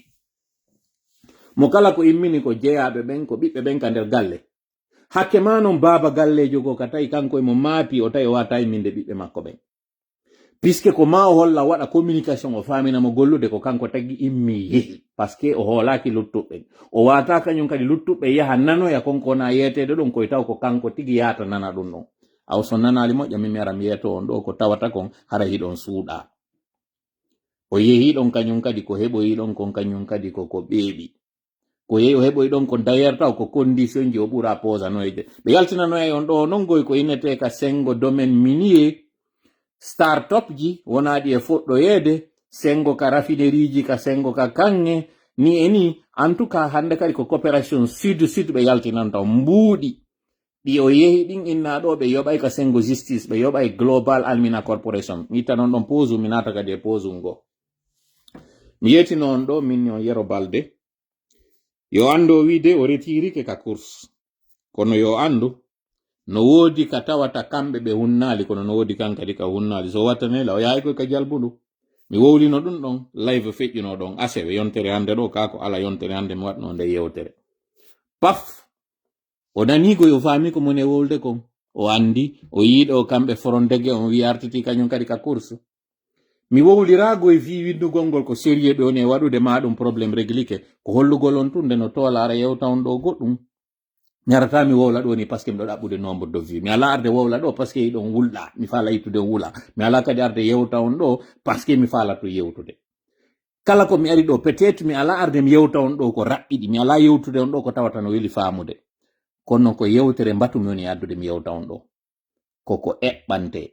ko marɗo noon hakkil wawata siivude mandito kañum kadi ko mowol kon par ce que mi wolay ɗo hande goɗɗum wona hitande no gasa si waɗa mami ha yalta na waɗa on yaltita par ce que aray waɗino ko woni neɓanayi on seeɗa si wawo yide tout ça pourquoi sen continue ka pose un ɗon sen inni e lintu joni ɗi mi wowli ɗin fop ganin ɗo ɗi tawata mi wi on ɗum ɗo e ɗum ɗo e ɗum ɗo e ɗum ɗo e ɗum ɗo waɗay ko jelo haray fewndi ɗon ɗo e muɗum crise ji ɗi mi wowliɗin ɗin fop que ce soit sur le plan politique plan économique et plan social ko heddi noon ko crise goto sengo ka jangoɓe e jannoɓe l'école ɓe on ɗon noon seenirde no mawudemo goy mi andina on noon ko huluɗo woni ka woni e sattinde hande yitere ɗo mi fewtan onon enseignant ɓe ɓen e transporteur ɓe ɓen e yi image ji ɗin low pour nde ndiyam ɗam fuɗɗike saƴude ɗo latte ɗen no woni e waɗirde poto onon soferɓe ɓen son immaki fewndo ɗo landiti ɗon haqqeji moɗon ni carburant sattinteɗo on ɗo si l'école fermi ko onon yoɓatamo joni noon konto ittoton ɗin mbuuɗi e hoore leydi ni ka tawata ndi darike ɗo eɗo ñawli otoje poto wi lawol ngol non fuɗɗo ɗon otoje mon fuɗɗo irade iɗon anditi rowani cankun jabere ɗo ko wonno ɗon e tampude ɗo noon hewtoyal tawa e cankun jabere goy hewtoyali ɗon ko hakkunde kenduma e wukkorɗe taw ko ɗon taw wona e soñjede e hewtoyali taw goy to on hay siwde siwa ko mois de mai wonɗen ɗo ni juin natali taw août ka uttodiro taw natali komi falama wiwde musidɗo ta accu ha hewte si memminoɗa piji ɗin fof hawtodirigo e ni tous les ingrédients sont là CNRD tenata on peut tromper une partie du peuple tout le temps on peut tromper tout le peuple une partie du temps mais jamais tout le peuple tout le temps ɗa wawi ɗaynude seeɗaɓe pooma ma dumunde juutude ɗa wawi ɗaynude buy kono dumunde nde juutata ko seeɗa ni haray wodi finuɗo hakkunde maɓɓe a wawata non kujinde fow pooma ɗum wata gasude CNRD noon ko ɗum ɗon sikki waɗay kujingol ngol fow de'ina fop hulɓina fow pooma lutta wallahi ɗum waɗata parce que no gasara eɗon andi ɗi film ji seeɗa kaɓe innayno le parrain 1 le parrain 2 ka yehi ɗon ha kaɓe wolta fiyo Al Pacino mi yewta on ɗo no fineteɗo Michael Corleone Michael Corleone ko kanko woni lo parrain. Curieusement surnom mo kanko Mamadi mo ƴetti on. Parrain au plus. On film makko ko on Machiavel fayda yewti fi muɗum ngun jikku on comportement ɗon. O inni wo entre l'amour et la crainte dirigeant jon no hato jini ɗiɗino mo hato jini hulede mo hato jini yiɗede. O inni kono si yehi ha tawi ko goto tun o wawata heɓude yo suɓo tawgol ngol ko huleteɗo. O taw ɗaɓɓu yiɗede par ce que yiɗe gongol ɗanoto yiɗe gongol maaye yiɗugol ngol luttata. Wo kono sa woni hulaɗo kulol ngol lutta e fanni man tiiɗa hulɓinde jama on ɓe wona e ley koyɗe maɗa. Wo tele non giggol ngol ko fanni man tigol giggol hingol ɗon ngol non giggol ngol timma ngol tabita ngol duumotako. O wattoy ɗon non ka yewtere makko kanko wonɗo yewtude on e nder deftere wiyeteɗo Machiavel. O inni kono non on wonɗo e waɗude ngol kulol ɗon yo watta yilara kulol ngol wontali ngaygu. Hakkunde majji kanji ɗiɗi no hani ka wawen sennidirde kulol e ngaygu. Giggol e yurmede. Giggol ngol e yurmede nden hino yuɓɓodiri nokkugo. Kono yiɗa goɗɗo ha e sa iwa kono yurmede si woni lutta e ndelle kadi ko wotere woodi hakkunde nene e ɓiɗɗo, hakkunde Allah e ɓe o tagi ɓen. Sen itti Allah on e nder murandu en ari équation men ene on hakkundeji meɗen ko nene tum marani ɓiɗɗo muɗum giggol e yurmede tawgol ngol ɗiɗo ɗiɗi non hiɗi selli. Ko lutti kon fab ko maquillage wona ko lutti kon fof ko ɗaynidiro ko romantisme. Parce que ko tawata ko ɓandu ndum mi faala ma ko hunde nden woni ko mi faala kon ɗum woni nden ala wonku matérialisme ou physique ko ɗiɗo ɗiɗi woni e giggol. Ma sabu kulol ngol mi mari ngol hunde kaari wata fuuto ma hunde kaari wata yanuyan minna miɗo yiɗi. Jon non arti en ko minni kon ɗon hakkunde kulol ngol e ngaygu ngu. Ngol kulol singol tiiɗi ko pullo fuuta wiyata kon sa jokki huluɗo ko suusuɗo nangoyta. Ɓe inna e pulal wosi a jokki sarire ha nde fiidi nde haway ka tawata live on heɓiɗo 1 heure 2 minutes jonno lan ɗon ɓeyda seeɗa. Kanko Machiavel o wi'i on dirigeant ɗo ɗon si o hulɓini jama on ha hewtoyi e nokku o watti warde o wari jama on huli ha o waroyay joni ɓen tawata hande kadi ngaygu yaltoyay e ɓiɓɓe ɓen ɓe o warani. O inni ɓen ɗon non ɓiɓɓe kamɓe ko mawɓe maɓɓe ɓen huloyta ronka daɗude ko huuli ɗon kon maaya kamɓe ɓiɓɓe yuɓɓe ɓen non baaba maɓɓe ma nene maɓɓe ma koto maɓɓe ma jaaja maɓɓe mawɓe maɓɓe ɓen hulono kono daɗano kamɓe non ɓe wona taw ka ɓernde maɓɓe ɓe heɓa ngun ngaygu on waroɗo mawɗo maɓɓe on ɓe heɓa ngun ngaygu jaggu e doole ko ɓe waɗa kon ɓe heɓa sentiment de révolte ɓe memminoyo. Kanko non Machiavel o wi on non dirigeant jo suɓiɗo on hoorejo suɓiɗo tawgol ngol ko yo hule o suɓaki yiɗede nden ñande o hulɓini ha kulol acci jama on wawi famude wondema doole makko ɗen no mari kattudi ngaygu maɓɓe ngun tiiɗi ɓe immanoytomo nde wotere si ɓe immoyke ɗon non o wata sakko yaade ɓe fof ko raɓɓiɗi kon faala yetade en non en hewti non e on niveau ɗon par ce que hande ɗo déjà taw frustration on woni no gibi 1er janvier 2022 jama on ko ɗon taw fuɗɗi divorce on entre CNRD e makko ɓe o monini ɓen taw ɓe wari o itti ɓen padre ɓen ɓe o wiwno himo weltini ɗum ko enen o fuɗɗi noon moninde en enen o wattidi en noon e ɓe o moninno ɓen le 5 septembre woni moneji ɗiɗi kaw ndaruno noon o tawoy hande kadi si o weltiniɓeɗa o moniniɓeɗa o wawa yaade yawoy noon hande kadi tawi fof woni moniɓe goto non kontuma noon ɗum ɗo waɗi ko fewndo kaw disqualifié unoɗo UFDG e RPG wonnoɓe hankinno ayridi tawnunoɓe ɓen kono ina monodiranɓe ko añidiranɓe ɓen ɗon noon hande kadi ɓe jonnidiri juuɗe ɓe wonti noon e fedde wotere nden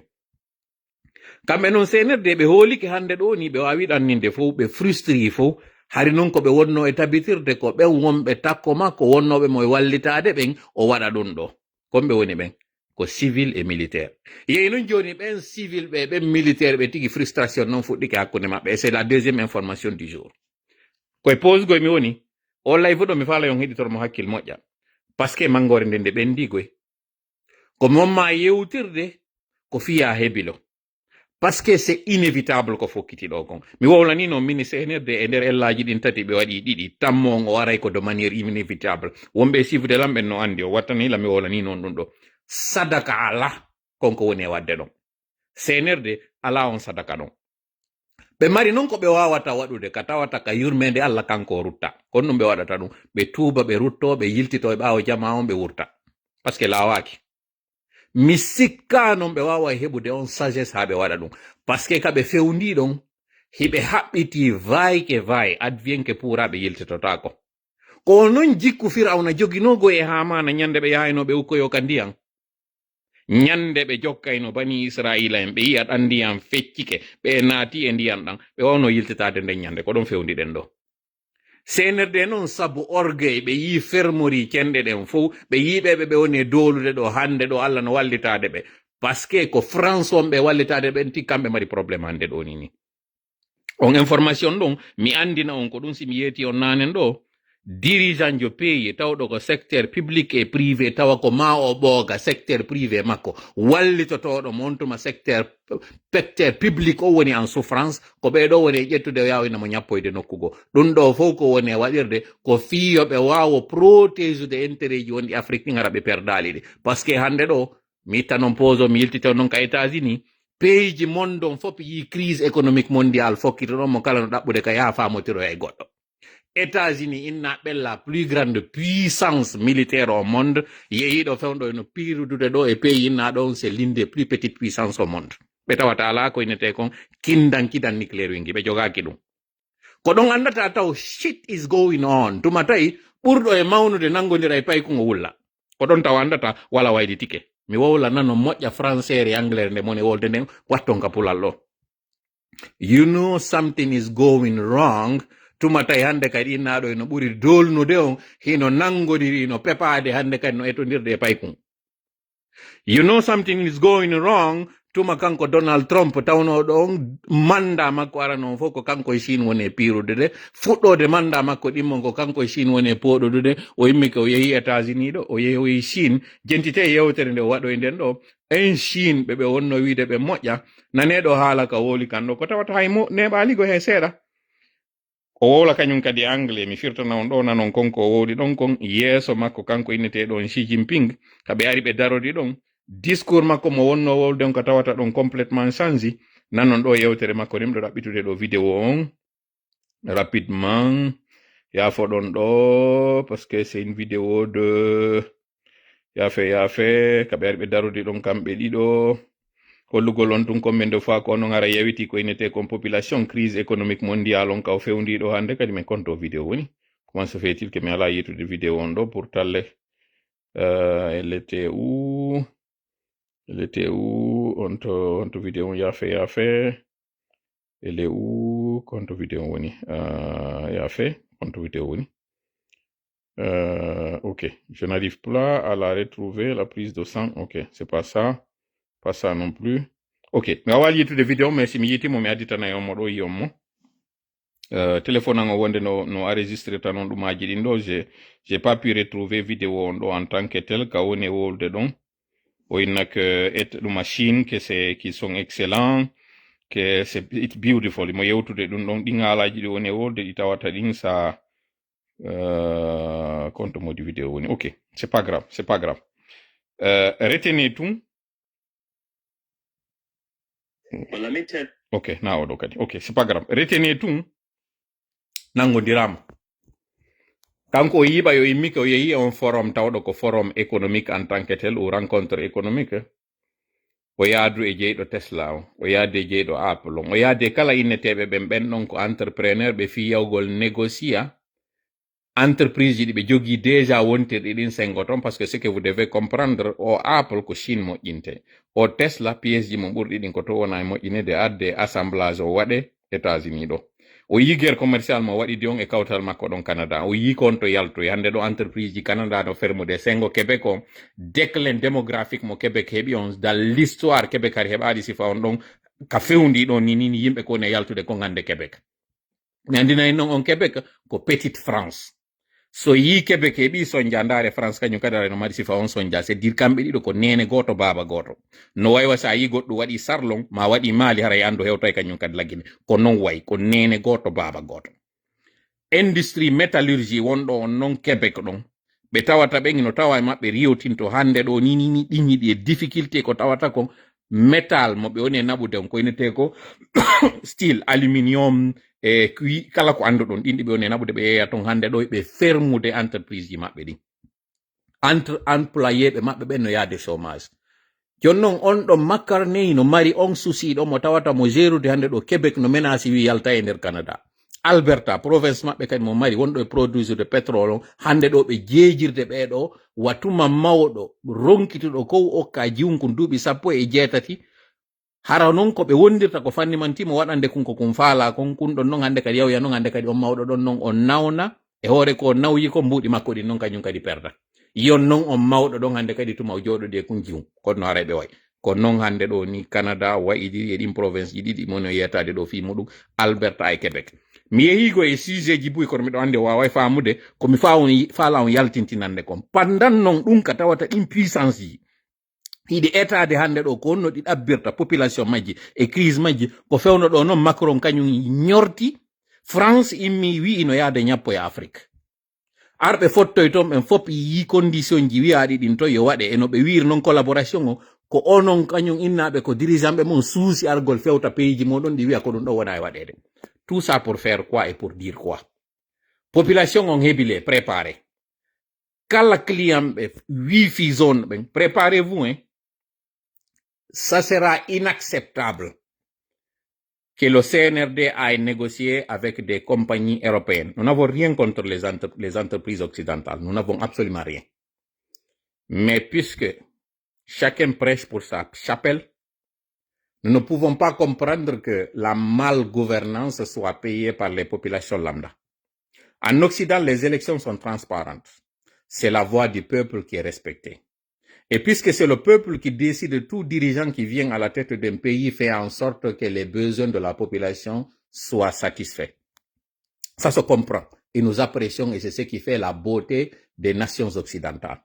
Mais nous ne pouvons pas comprendre que le président Emmanuel Macron nous dise qu'il est en train de changer le schéma et le paradigme. Quitter la France avec des entreprises du secteur privé pour aller négocier avec des dirigeants du secteur public et privé. Ça, déjà, il y a un problème.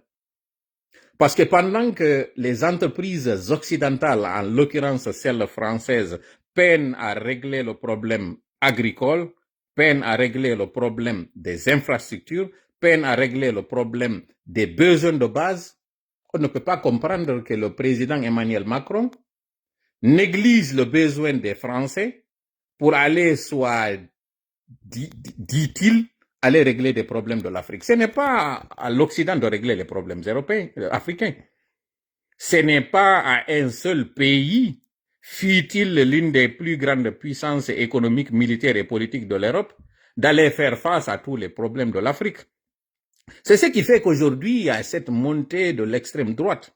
Parce que les Européens et les Français en particulier estiment que leurs préoccupations ne sont pas prises en compte. Et ça, c'est à la fois une fuite en avant, mais c'est en même temps aussi un risque énorme que le président Macron est en train de prendre. On comprend. C'est une façon d'aller draguer la belle Afrique. C'est une façon d'aller draguer cette belle femme que tout le monde veut courtiser. C'est une façon d'aller se positionner par rapport à ce gâteau que tout le monde veut partager.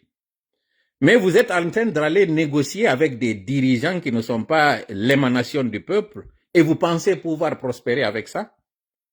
De la même façon que votre préoccupation, ce sont vos mandants, ce sont vos militants, ce sont les votants, ce sont les citoyens qui sont allés vous choisir. Figurez-vous que l'Afrique aussi n'est pas à marge de ça. C'est pas parce que quelques dirigeants ont décidé d'aller trafiquer des élections pour venir parler au nom du peuple, dont ils ne sont pas justement les représentants légaux, que vous allez estimer que l'investissement que vous êtes en train de faire va être un investissement garanti. L'exemple du Sénégal est là. Les difficultés qu'ont eu les entreprises sénégalaises, les entreprises françaises au Sénégal, à Dakar en particulier, devaient vous servir de leçon. Vous êtes allé jusqu'à même collaborer avec ceux-là que vous étiez en train de critiquer il y a quelque temps. Tout simplement pour que des entreprises comme Auchan puissent être épargnées des casses. Cela ne vous a pas servi de leçon pour comprendre que c'est au peuple qu'il faut collaborer et pas à ces dirigeants qui sont de surcroît des dirigeants despotes, des gens qui ne sont pas élus. Ça, c'est un message que nous voulons vous envoyer, M. Macron. Lorsque vous dites que votre rêve est celui de voir une Afrique épanouie, des relations d'égal à égal, les relations d'égal à égal commencent d'abord par avoir des dirigeants qui sont égaux à vous, c'est-à-dire l'émanation du peuple. Pendant que vous êtes en train d'exiger d'avoir un parlement pour pouvoir collaborer ou pouvoir faire affaire avec les représentants du peuple, allez voir l'échiquier public politique en Guinée. Allez regarder la campagne, soit dit-on morose, cette campagne dite des élections législatives et communautaires. C'est tout sauf des représentants du peuple. Mamadi, avec le score qu'il vous a affiché, que vous-même vous savez parce que vous avez des représentants sur place, vous avez des correspondants, vous avez vos médias de propagande qui étaient là sur place, qui vous ont informé que les gens ont boudé.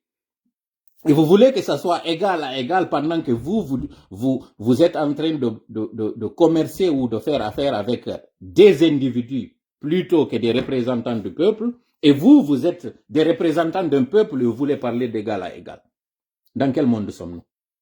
Est-ce que vous n'êtes pas en train de vous leurrer? Est-ce que vous n'êtes pas en train de vous mettre un doigt dans l'œil? Est-ce que vous n'êtes pas en train de mettre à risque ces entreprises que vous êtes en train d'induire en erreur? Sincèrement, M. Macron.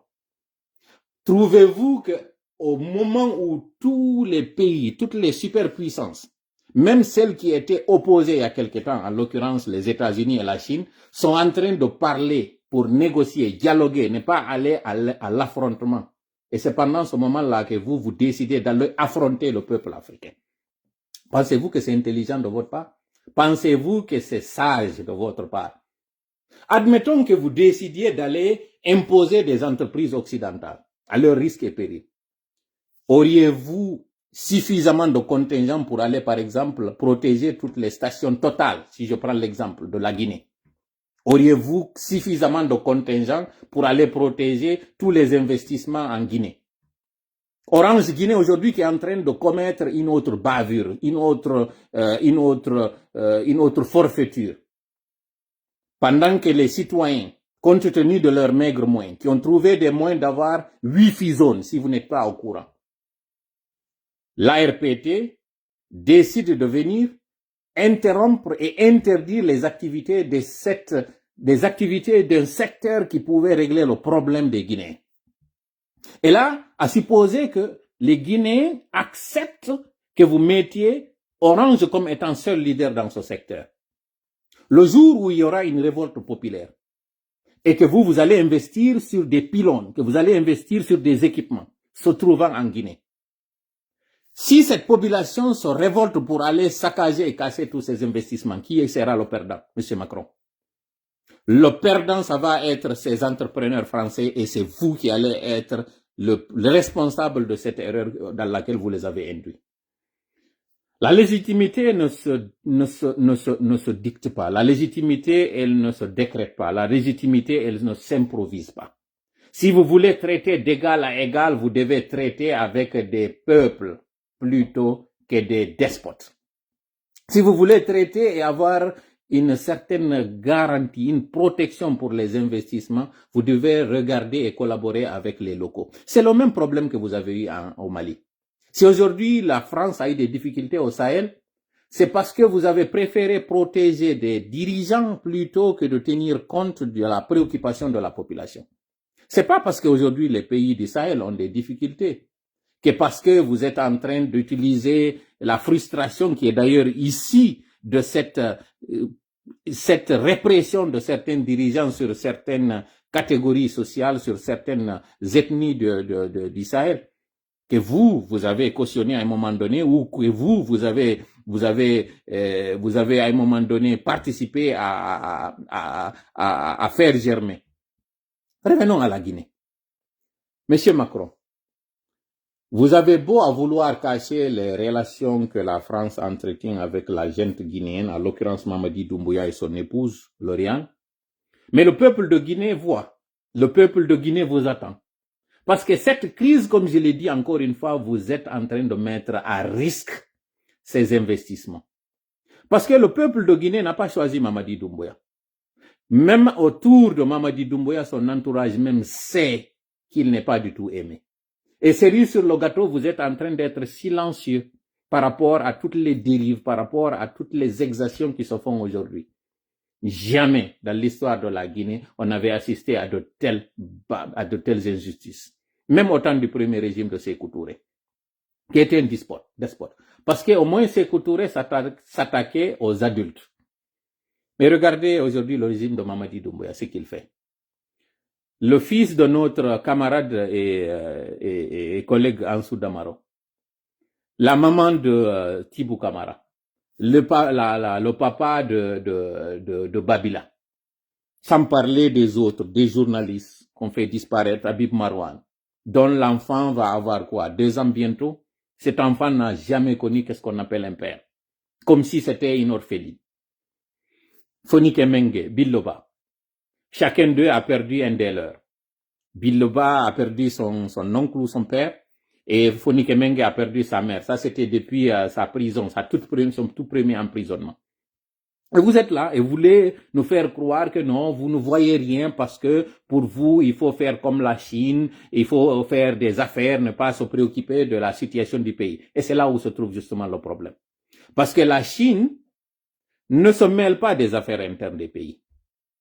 Elle préfère régler ses comptes pour ce qui concerne le domaine économique, avoir le maximum de profit possible, mais ne se mêle pas des affaires du pays. Est-ce qu'il y a ce pays aujourd'hui où on dit que c'est la Chine qui a dicté la façon où le président qui va être choisi dans un pays? La Chine ne le fait pas. La Chine préfère envoyer des entreprises qui sont gourmandes, comme vous avez dit, qui sont assoiffées du gain, mais pas des entreprises qui sont assoiffées en même temps du profil, mais aussi de la politique. Mais la France, c'est pas ce qu'elle fait. La France cautionne des coups d'État. La France soutient des gens issus de coups d'État, comme vous l'avez fait au niveau du Tchad. Mais ce que vous êtes en train de faire au Gabon et en Guinée. Sauf que, comme j'ai dit encore une fois, le peuple a atteint une limite. La crise que vous êtes en train d'essayer de résorber dans vos pays a aussi ses conséquences ou ses effets en Afrique. La Guinée n'est pas en marche. La crise guinéenne a atteint un summum, ce qui met à risque tout investissement que vous tenterez de faire en Guinée, à commencer par celui de miser sur Mamadi Doumbouya et sa bande. Le jour où ils quitteront, c'est ce qui entraînera que les gens tourneront dos à la France, comme le Rwanda l'a fait, comme d'autres pays. Malheureusement, vous êtes en train toujours d'être du mauvais côté de l'histoire. Et pourtant, vous êtes un jeune comparativement aux autres. Vous avez accès aux réseaux sociaux, vous avez le pouls de l'actualité. Vous avez fait cette immersion où vous êtes mélangé au peuple kenyan, vous avez vu ce qui se passe là. Mais dois-je vous rappeler que le Kenya, à un moment donné, suite à une élection, il y a eu une guerre civile, presque, où des militants d'un parti politique se sont attaqués aux militants d'un autre parti politique, jusqu'à ce que l'un d'entre eux ait été convoqué au tribunal pénal international de La Haye. Mais ce pays, vous êtes allé aujourd'hui pour la 2e fois, comme vous avez dit. Regardez comment ce pays-là se comporte. Il y a quelque temps, il y avait une crise, il y avait une émeute dans les rues de ce pays. Qu'est-ce qui s'est passé? Le dirigeant a compris qu'il ne pouvait pas du tout diriger ce pays en mettant de côté les responsables ou les chefs politiques de ce pays. Ils ont compris qu'il fallait écouter l'inspiration et l'expression du peuple. Et vous pensez que les Guinéens ne voient pas cela? Aujourd'hui, faites un sondage, faites une statistique. Vous allez trouver que les pays anciennes colonies françaises sont ceux-là qui trient la queue. Ils sont au pied du peloton. Pourquoi? Parce que vous n'avez toujours pas compris que, au lieu de venir draguer des gens, des dirigeants, plutôt, pourquoi ne pas aller vers le peuple qui est celui qui a donné sa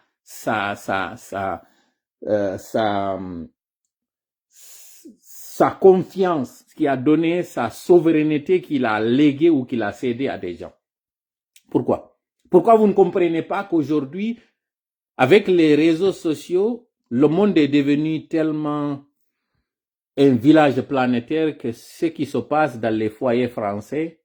est la même réalité vécue dans les foyers africains, particulièrement guinéens. Et pire d'ailleurs, les gens sont plus consommateurs de ce qui se passe dans les algorithmes que vous, vos enfants, qui sont dans les écoles en Europe, en France particulièrement. Donc, il suffit tout simplement que les gens voient la direction du vent pour que tout le monde se mobilise. Le printemps arabe, les réseaux sociaux n'étaient pas si forts qu'ils sont aujourd'hui. Quand on a parlé de la génération Gen Z, vous avez vu ce qui s'est passé au Madagascar. Tout ceci ne devait pas vous alerter et comprendre que vous êtes sur une pente glissante et que vous êtes en train de miser sur le mauvais cheval toujours. La plus grande puissance militaire et économique aujourd'hui se fait étalonner par la plus grande vraie puissance économique, qui est la Chine. Veut pas, si vous avez décidé, les pays de l'OTAN, particulièrement ceux de la France ou l'OTAN, à l'exception des États-Unis, de prendre votre destin en main, pourquoi pas les pays africains aussi ne décideraient pas de prendre leur destin en main? Parce que tout part de l'Afrique et tout finit en Afrique. Les matières premières, c'est l'Afrique. Les produits finis, usagés, qui n'ont plus de vie en Occident, finissent aussi en Afrique. Voilà un secteur, voilà un marché qui est plus intéressant que tous les autres marchés. Parce que si les autres marchés, c'est pour avoir du neuf, et d'autres marchés pour avoir de l'usager, l'Afrique en elle seule est réunie les deux. Un marché où on a du neuf, qu'on achète et qu'on vend, un marché où on a de l'usager qu'on achète et qu'on vend. Mieux, un marché où on a la matière première, celle-là qui constitue la sève de tout ce qui est économie. Et vous voulez aller essayer de nous dire que vous traitez d'égal à égal. Il n'y a pas d'égal à égal dans ces circonstances, M. Macron. D'égal à égal commence d'abord par respecter ce peuple. Et d'égal à égal suppose que vous laissez des entreprises aller vers d'autres entreprises. Égal à égal suppose que lorsque vous avez une crainte, vous avez peur des élections, que vous fassiez affaire avec ceux-là qui ont eu peur de la population, qui ont eu le respect pour le suffrage de la population. Pas avec des gens qui ont décidé de se maintenir, de gré ou de force, de fermer tout ce qui est liberté de l'expression, d'emprisonner. Ça ne marche pas, M. Macron. C'est pas de cette façon-là que vous êtes en train d'aider les investissements français. C'est pas de cette façon-là que vous êtes en train de redorer l'image de la France. Plutôt au contraire, c'est de cette façon-là que vous êtes en train d'exposer davantage la France.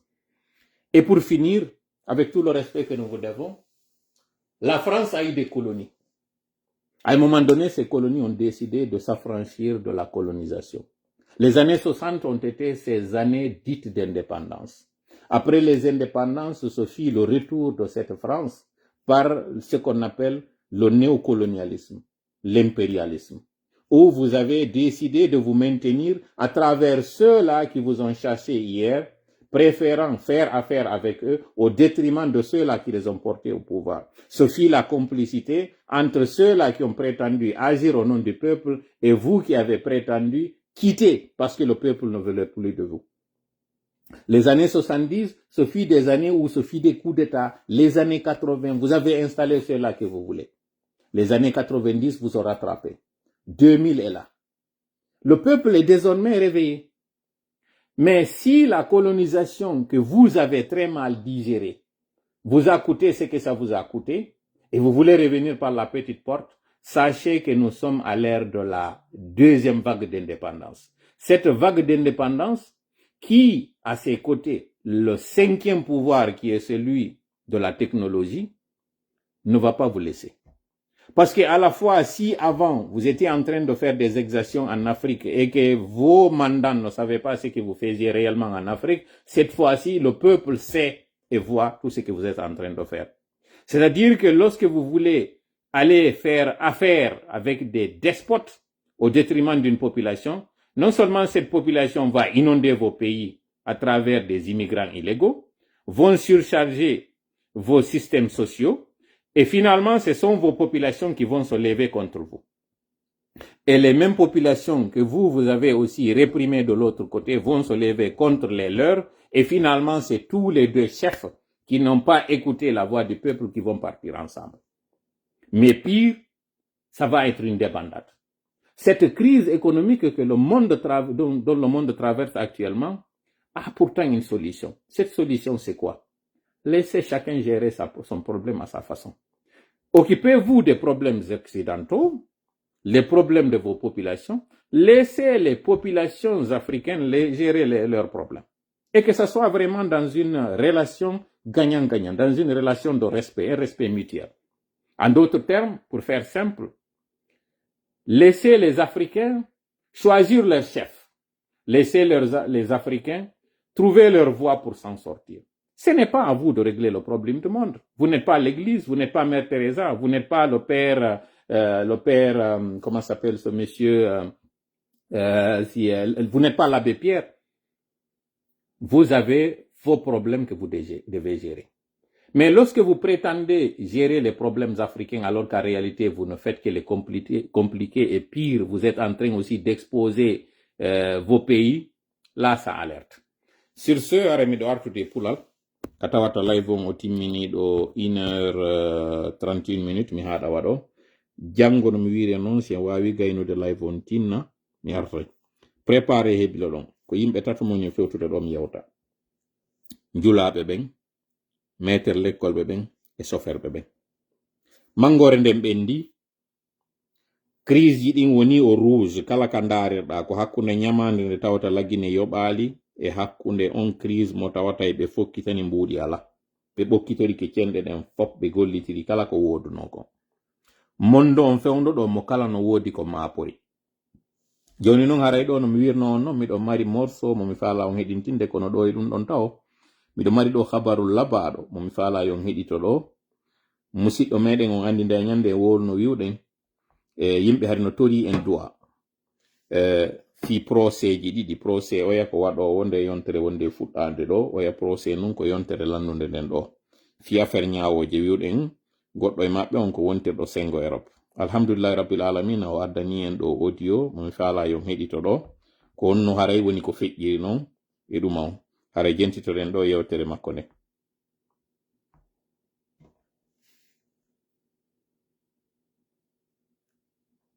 Pourquoi la jude yafe mi redémarra téléphone on ɗo voilà ko ɗum yañi wonde parfois on a des soucis techniques abe mi huɓɓintina ɗo téléphone on nanon hara yewtere makko nden ɗo mi anda ko jelo woni e ndarude morceau on mi heɗintinayi on ɗo joni kono haray heɗitoɗen ɗo yewtere makko nden nde waddani en ɗo ko honno haray feƴƴiri téléphone on o redémarrude jango no mi wiri en noon no gasa mi wawa waɗano e nder live to min gayno réunion on si je suis encore là si tawi noon ara ɓe soppoyi kolli ɗin ton ma ara ɓe fitti on tigi ka ɗuma ton aray miɗo aroyde yeeto on hande kadi aray kon wonta golle an ɗe mais heureusement mi yeetike on ɗo joni on tigi fuɗɗike gimol ngol donc aray si carrière on marsali ka sengo yewtugol ngol ɗo soñdia on jemma yele no gasa carrière on marso ay ka sengo gimi donc aray préparé. Pourquoi ça ne joue pas?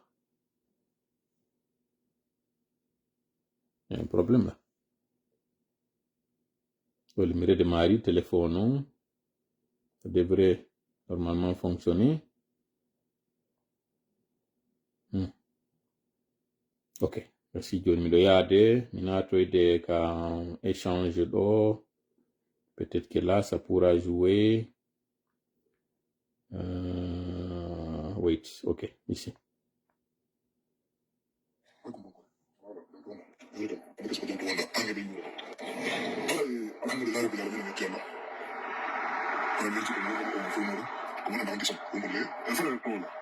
Vabbè.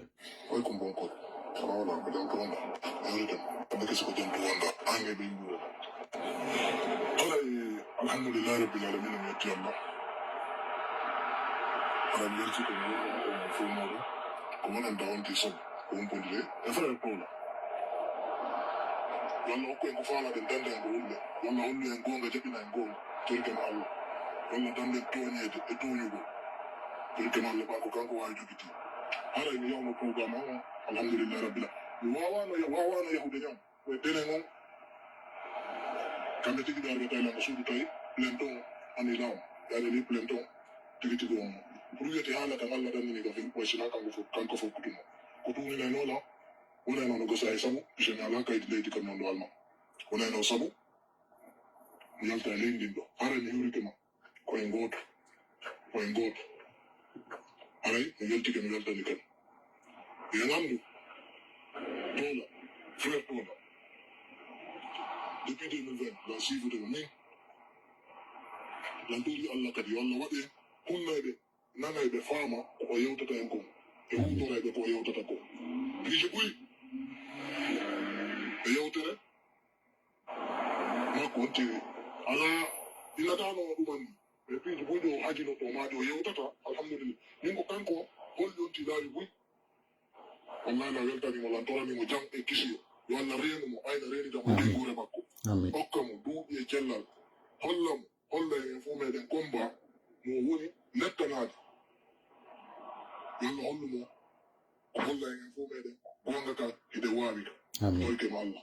ɓay ko kanko wawi jugi arani hewrikema moƴƴa ina seeɗa kanko kadi tuma yewtuɗo wo hewrikema min inde annen tigi tigi ko dala bawni kame kaɓe nettaɗa an e ɓe mburo alors hare no mi wiri on noon mi maski inde makko nden par ce que mi heɓi permission makko koye wingol o audio ɗo mais tawno toon ko landi o inni hay si hito makko ngon tigi waɗaka par ce que ko wonɗo Allemagne mo anda hare en nani ɗo en fop e duwa on ko waɗnoɗen mo koye alatire nden procès on haadi koye talata on waɗayno ñawore nden hade no mi wiri on noon mi anda kon ɗum e ñawore ko noon fop on nanno no waɗirnoɗen duwa on wiwɗen Allah yaltinnoɗo on annabi Yusuf ka kaso laɓɓini annabi Yusuf e tooñe sonnaɓe ɓen e tooñe ɗe o heɓunoɗen fuu itti annabi Yusuf ka kaso nabi annabi Yusuf ka laamu laɓɓinɗo kala tuuninanoɓe ɓen ma tooñanoɓe ɓen yo Allah laɓɓinɓe yo Allah addu gongaw hara yon Allah ɗon o nanno en ko torinoɗen kon ɓayno wonir noon koko yamiri en waɗɗen koko fodi en kadi woni ko laati Allah waɗi ka on lendi on tigi tigi ɓe ari ɓe tawimo kanko tawnoɗon hino convoca mardi ɓe ari ɓe tawimo ka makko ɓe yetimo ka on wosi dismissed yaldi woni non lieu ɓe hewtoyali ko ka sariare haray noon e yetti Allah fota mi wowlirali ɗum ɗo mantagol goy mi wowlira kadi wasi wiwgol haray ko du'a am mi woni jaabi nami ko du'a makko kanko woni ko jaabi e du'a mon ono wonɓe darde ɓen ɗo mi andina en noon ɓe inna e français wodi hasard répété n'est pas du hasard ko ɗum woni wawgol ngol hawritu si hawriti laabiji ɗiɗi hande kadi walwogol hawritugol haray na kawral hande kadi e rowani kañum kadi ɗo en heɓi on musidɗo men wontirɗo sengo Canada ɗo mo tawata on ɗon on mi waɗali audio makko ɗo par ce que échange amen on natoyali hewti ɗon mo tawata kanko o yewno ha ɓe natoy tigi tigi ka sal ka tribunal few ɓe waɗi premier yewtere nden mo tawata on procureur ji on e juge o retiri parti ji ɗi mo kala hammiri sengo arta inna ko kanko non joni duwano wadde yewtere nden e nder ka yaha ɗon kon ko ɗon arta inna hande kadi ka on woni dismiss kanko kadi o landaka kanko ayo waɗu yewtere oɗo mi anda ko ɗum e toñere goy kanko o waɗana mi anda kono arano miɗo andi ko goɗɗo e sonnajo mum nangodirno on noon kadi o arnogo e live meɗen en 2023 o ari o inni en police imo noddana ko ɗum o hani waɗugol mi humpodiro e makko mi yewde makko gibi 2023 ka on ngari no yaade 2025 ɗo ka woni hande kadi annulé donc ɗum ɗo fof ko du'aji ɗi wonɗen e wadde ɗo kono ɗum mi woni e waɗirde ɗi naafi on sikku aray no mi wiri noon ko du'a woni e jabade ha yimɓe ɓen watta arde ɗo waɗe ɗo hande kadi on tribune ka yimɓe arata ɗaɓɓa du'aji na ɗum mi woni e wowlirde ma yo yimɓe ɓen sikku aray nandi miɗo jogui goɗɗum miɗo jogui ko tawata aray nandi goɗɗo jogaki mi yetike on no wawi wonde ara ɗen mari ɗo goɗɗo nawnuɗo waali mo tawata ko woni wo ko ka woni ɗon woni e waɗude kono hara ko woni ñamde ɗon kono laaɓi pos ko woni miijaji ɗon konko moƴƴi tun himo rewde Allah ka tawata goɗɗo anda kono hara audioji tola ɗin hewta e moɗon no waɗirɗe yewtere ɗo ndeññande yewtere nden tawa e moɗon tawa ko ɗo woni e townude jungo fewta Allah wi'a Allah o du'a waɗaɗo ɗo Allah jaabimo hawnaki o tawa hara ɗo wondi on ka nder live ɗo ma hawnaki harana hay nawnuɗo waali ara ko goɗɗo sonnajo ma gorko woni ka live ɗo tawowo ko wuuruɗo halal mum wowla goonga ñama ko laaɓi mo tawata on oɗo ɓernde nden no laaɓi ɓandu ndun no laaɓi reedu ndun no laaɓi si oɗo towni juuɗe muɗum ɗen fewtini Allah toriki Allah jaabinay donc fanni manti non ɗen mari ɓe e hiɗen torade kadi ko tawata kon hiɗen andi hiɗen horude alkamsa kala huɗen ɓe juma kala waɗen astagfirullah subaka alkamsa kala hino wetude juma duwa men on jaabinoke ko woni on yaali taw ɗum ɗo Allah holli en à travers ko waɗi ɗo kon kaaji ɗiɗi ɗi tawata ɗin ɗi yehi ɗiɗole ko ɗi anduɗon fi muɗum goygi ni na goɗɗi tawata en toranike ɗo woɓɓe tawnoɓe mi yetike on ka maɓɓe on hari woni no désespéré en duwanike ɗo woɓɓe tawnoɓe ko ɓe condamné pour une question de santé wonɓe condamné en waɗaniɓe ɗo duwa Allah eno acci ɓe an joni ɓe gurdan tawnoɓe jonnanoma lebbi hiɓe nder duuɓi ɗin an joni ɓe wuuri en heɓi ɗin kaaji ɗo encore une fois no mi wiri noon na min wattanto yila e mo wattane yila e ko tawata kon hiɗo wowlanede waɗen duwa koko Allah yamiri en wonɗen e waɗude koko fodi en kadi woni e laatade puisque non ɗiɗo o holli en ɗi e kene felliten kañum kadi ɗo yiyal ɗin taw ko ni kadi woni e waɗirde parce que yontere kala ɗe wadde ɗo duwa yontere kala eɗen jokki haray en toriki Allah woni ballo meɗen allahumma amin hawridin e sawabu allahumma amin haray mi heɗintina on ɗo album mo mi jouyi on ari on anda en 2004 hari komi yimowo mi heɗintina on ɗo morceau mo mi waɗuno on taw en 2004 mo tawata on tuma wonno en vrai taba yimɓe ɓen écouti moƴƴa noon jentitemo ɗo ko ɗo woni taw album on mo mi écoutinta on so nani on morceau ɗon si aro en noon hande kadi e o morceau keso mo moni e yaltinde ɗo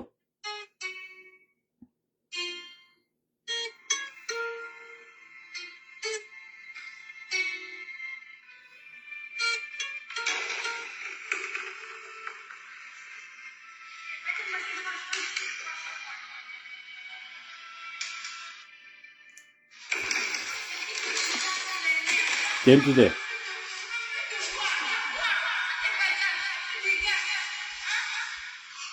2004 no mi wiri on noon morceau o mi yaltinimo ara jentitemo ɗo noon ko si on heɗitike o ɗo o yitalan an on si aro en noon e morceau mon programme on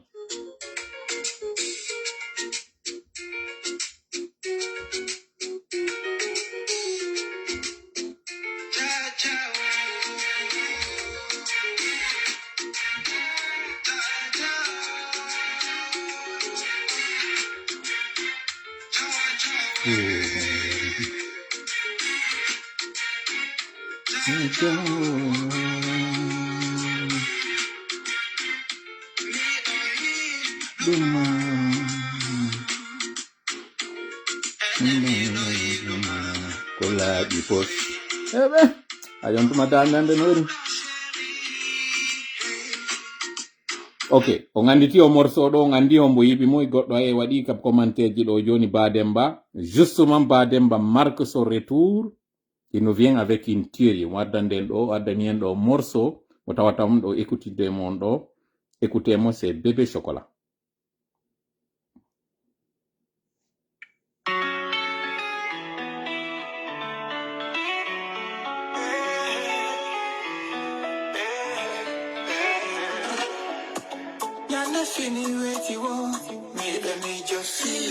Une vraie tuerie o morceau makko ɗo oh wow o album makko ɗo il marque son retour on écouti o morceau makko ɗa c'est plus de 20 ans après il marque son retour o artiti ɗo jentite ɗo morceau nami yimi few mi wolɗum ɗo tum pour que o jamagare watta yilay mum ko Bademba multiculturel chanteur jo compositeur jo artiste jo annemo fi yo weɗu fi joɗiɗo sengo Sénégal ɗo o tawata hay o hande o ma rappelé fewndo kudeta wanno pet o tawano e ɓen atinoɓe yimande numrudu fewndo tawno hari on tuma ko LMD Lay Mamadi Doumbouya o yimannomo morceau je cherche miɗo ɗaɓɓitude morceau on to mais no darirno tawi o oñike o rekidi mo tawa noon kadi e ɓen joɗodi gagnodi e ndimu muɗum ngun jaɓali yeygol ndimu ngu ko ɗo woni e waɗɗude retour makko on en musique mo tawata on hino hani ka soutenenmo ka tawata ɗon o jaɓali innugol ngol déjà ko waccunoɗo mo wawno continuer de morceau mo waccuno on morceau ɗon addanamo mbuuɗi ma o yaha o lando 4-4 o waɗali o préféri ndimu makko ngun o retiri ay on morceau ni sa ɗaɓɓitimo e plateforme ji pop a yaali goɗɗo promotila morceau mo mi yewtidi e muɗum mais il est revenu à ses anciennes amours et à ses talents. O waɗani en o morceau ɗo mo tawata on sorti muɗum on ko o mois de mai ɗo. Écoutez o morceau ɗo et on va kiffer ça.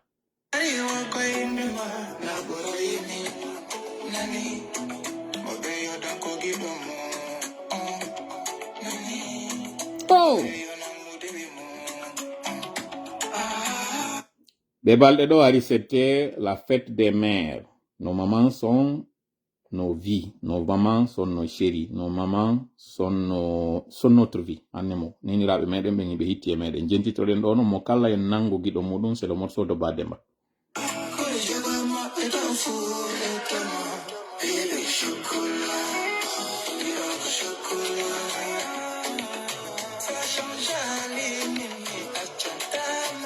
Wow! Voilà, mais là on écoute les morceaux en faux parce que sinon, on perdu un des kadidumon Sanson, Katawata Kongareya Heton, c'est un album qui s'appelle Bébé Chocolat. Odo ko goddo e morceau jitin, je pense même un album il mo jouiti kadi o morceau Bademba, mi sikki mo répéti mon der ton, je n'ai pas tout le contenu. Mi yewti dale makko taw mais ko goddo woni ko addanimi, un de ses proches addanimi album makko. Mi partage mo ka page do, page makko YouTube on, et no mi wiri non yahe wallitoɗen mo moƴƴa. Wallitoɗen mo jonnugol mo déjà visibilité.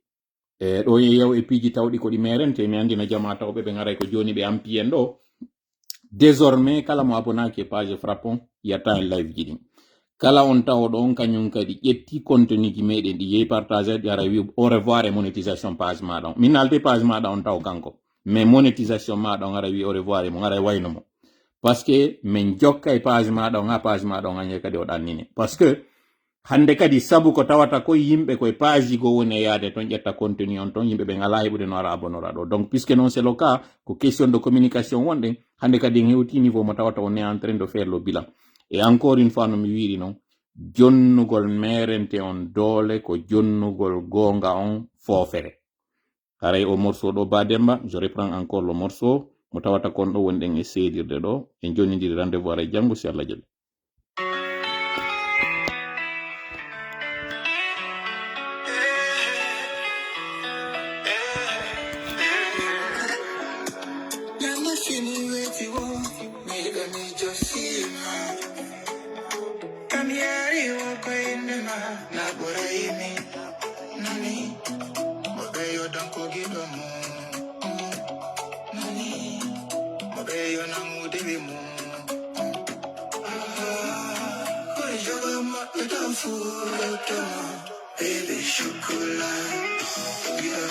Wow.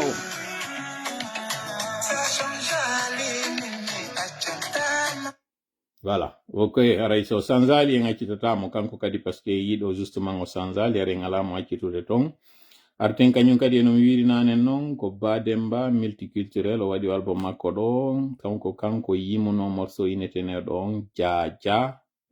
Bademba komo Fria sinami fayu o yaltinanno en on album mo tawata carton non on tuma en 2004, je me rappelle très bien du morceau et de l'album ko woni waɗde ɗo retour makko on watidani avec de nouveaux morceaux. Aray non kadi si wi ɗon miɗon mari ɗo komi heɗintinoyta on jango par rapport e kanko OBB ABB tawɗon Alpha Boubacar Bari ko waɗi ɗo yewtere révélation mo tawata jango en yittirtoy e muɗum. Haray encore une fois no wirɗen non comme je l'ai fait ka fuɗɗode e wi ka fuɗɗori ɗon ko ɗon lannitoyta.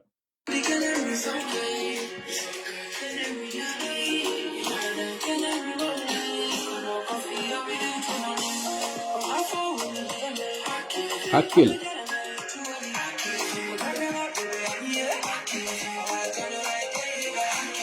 Hakkil.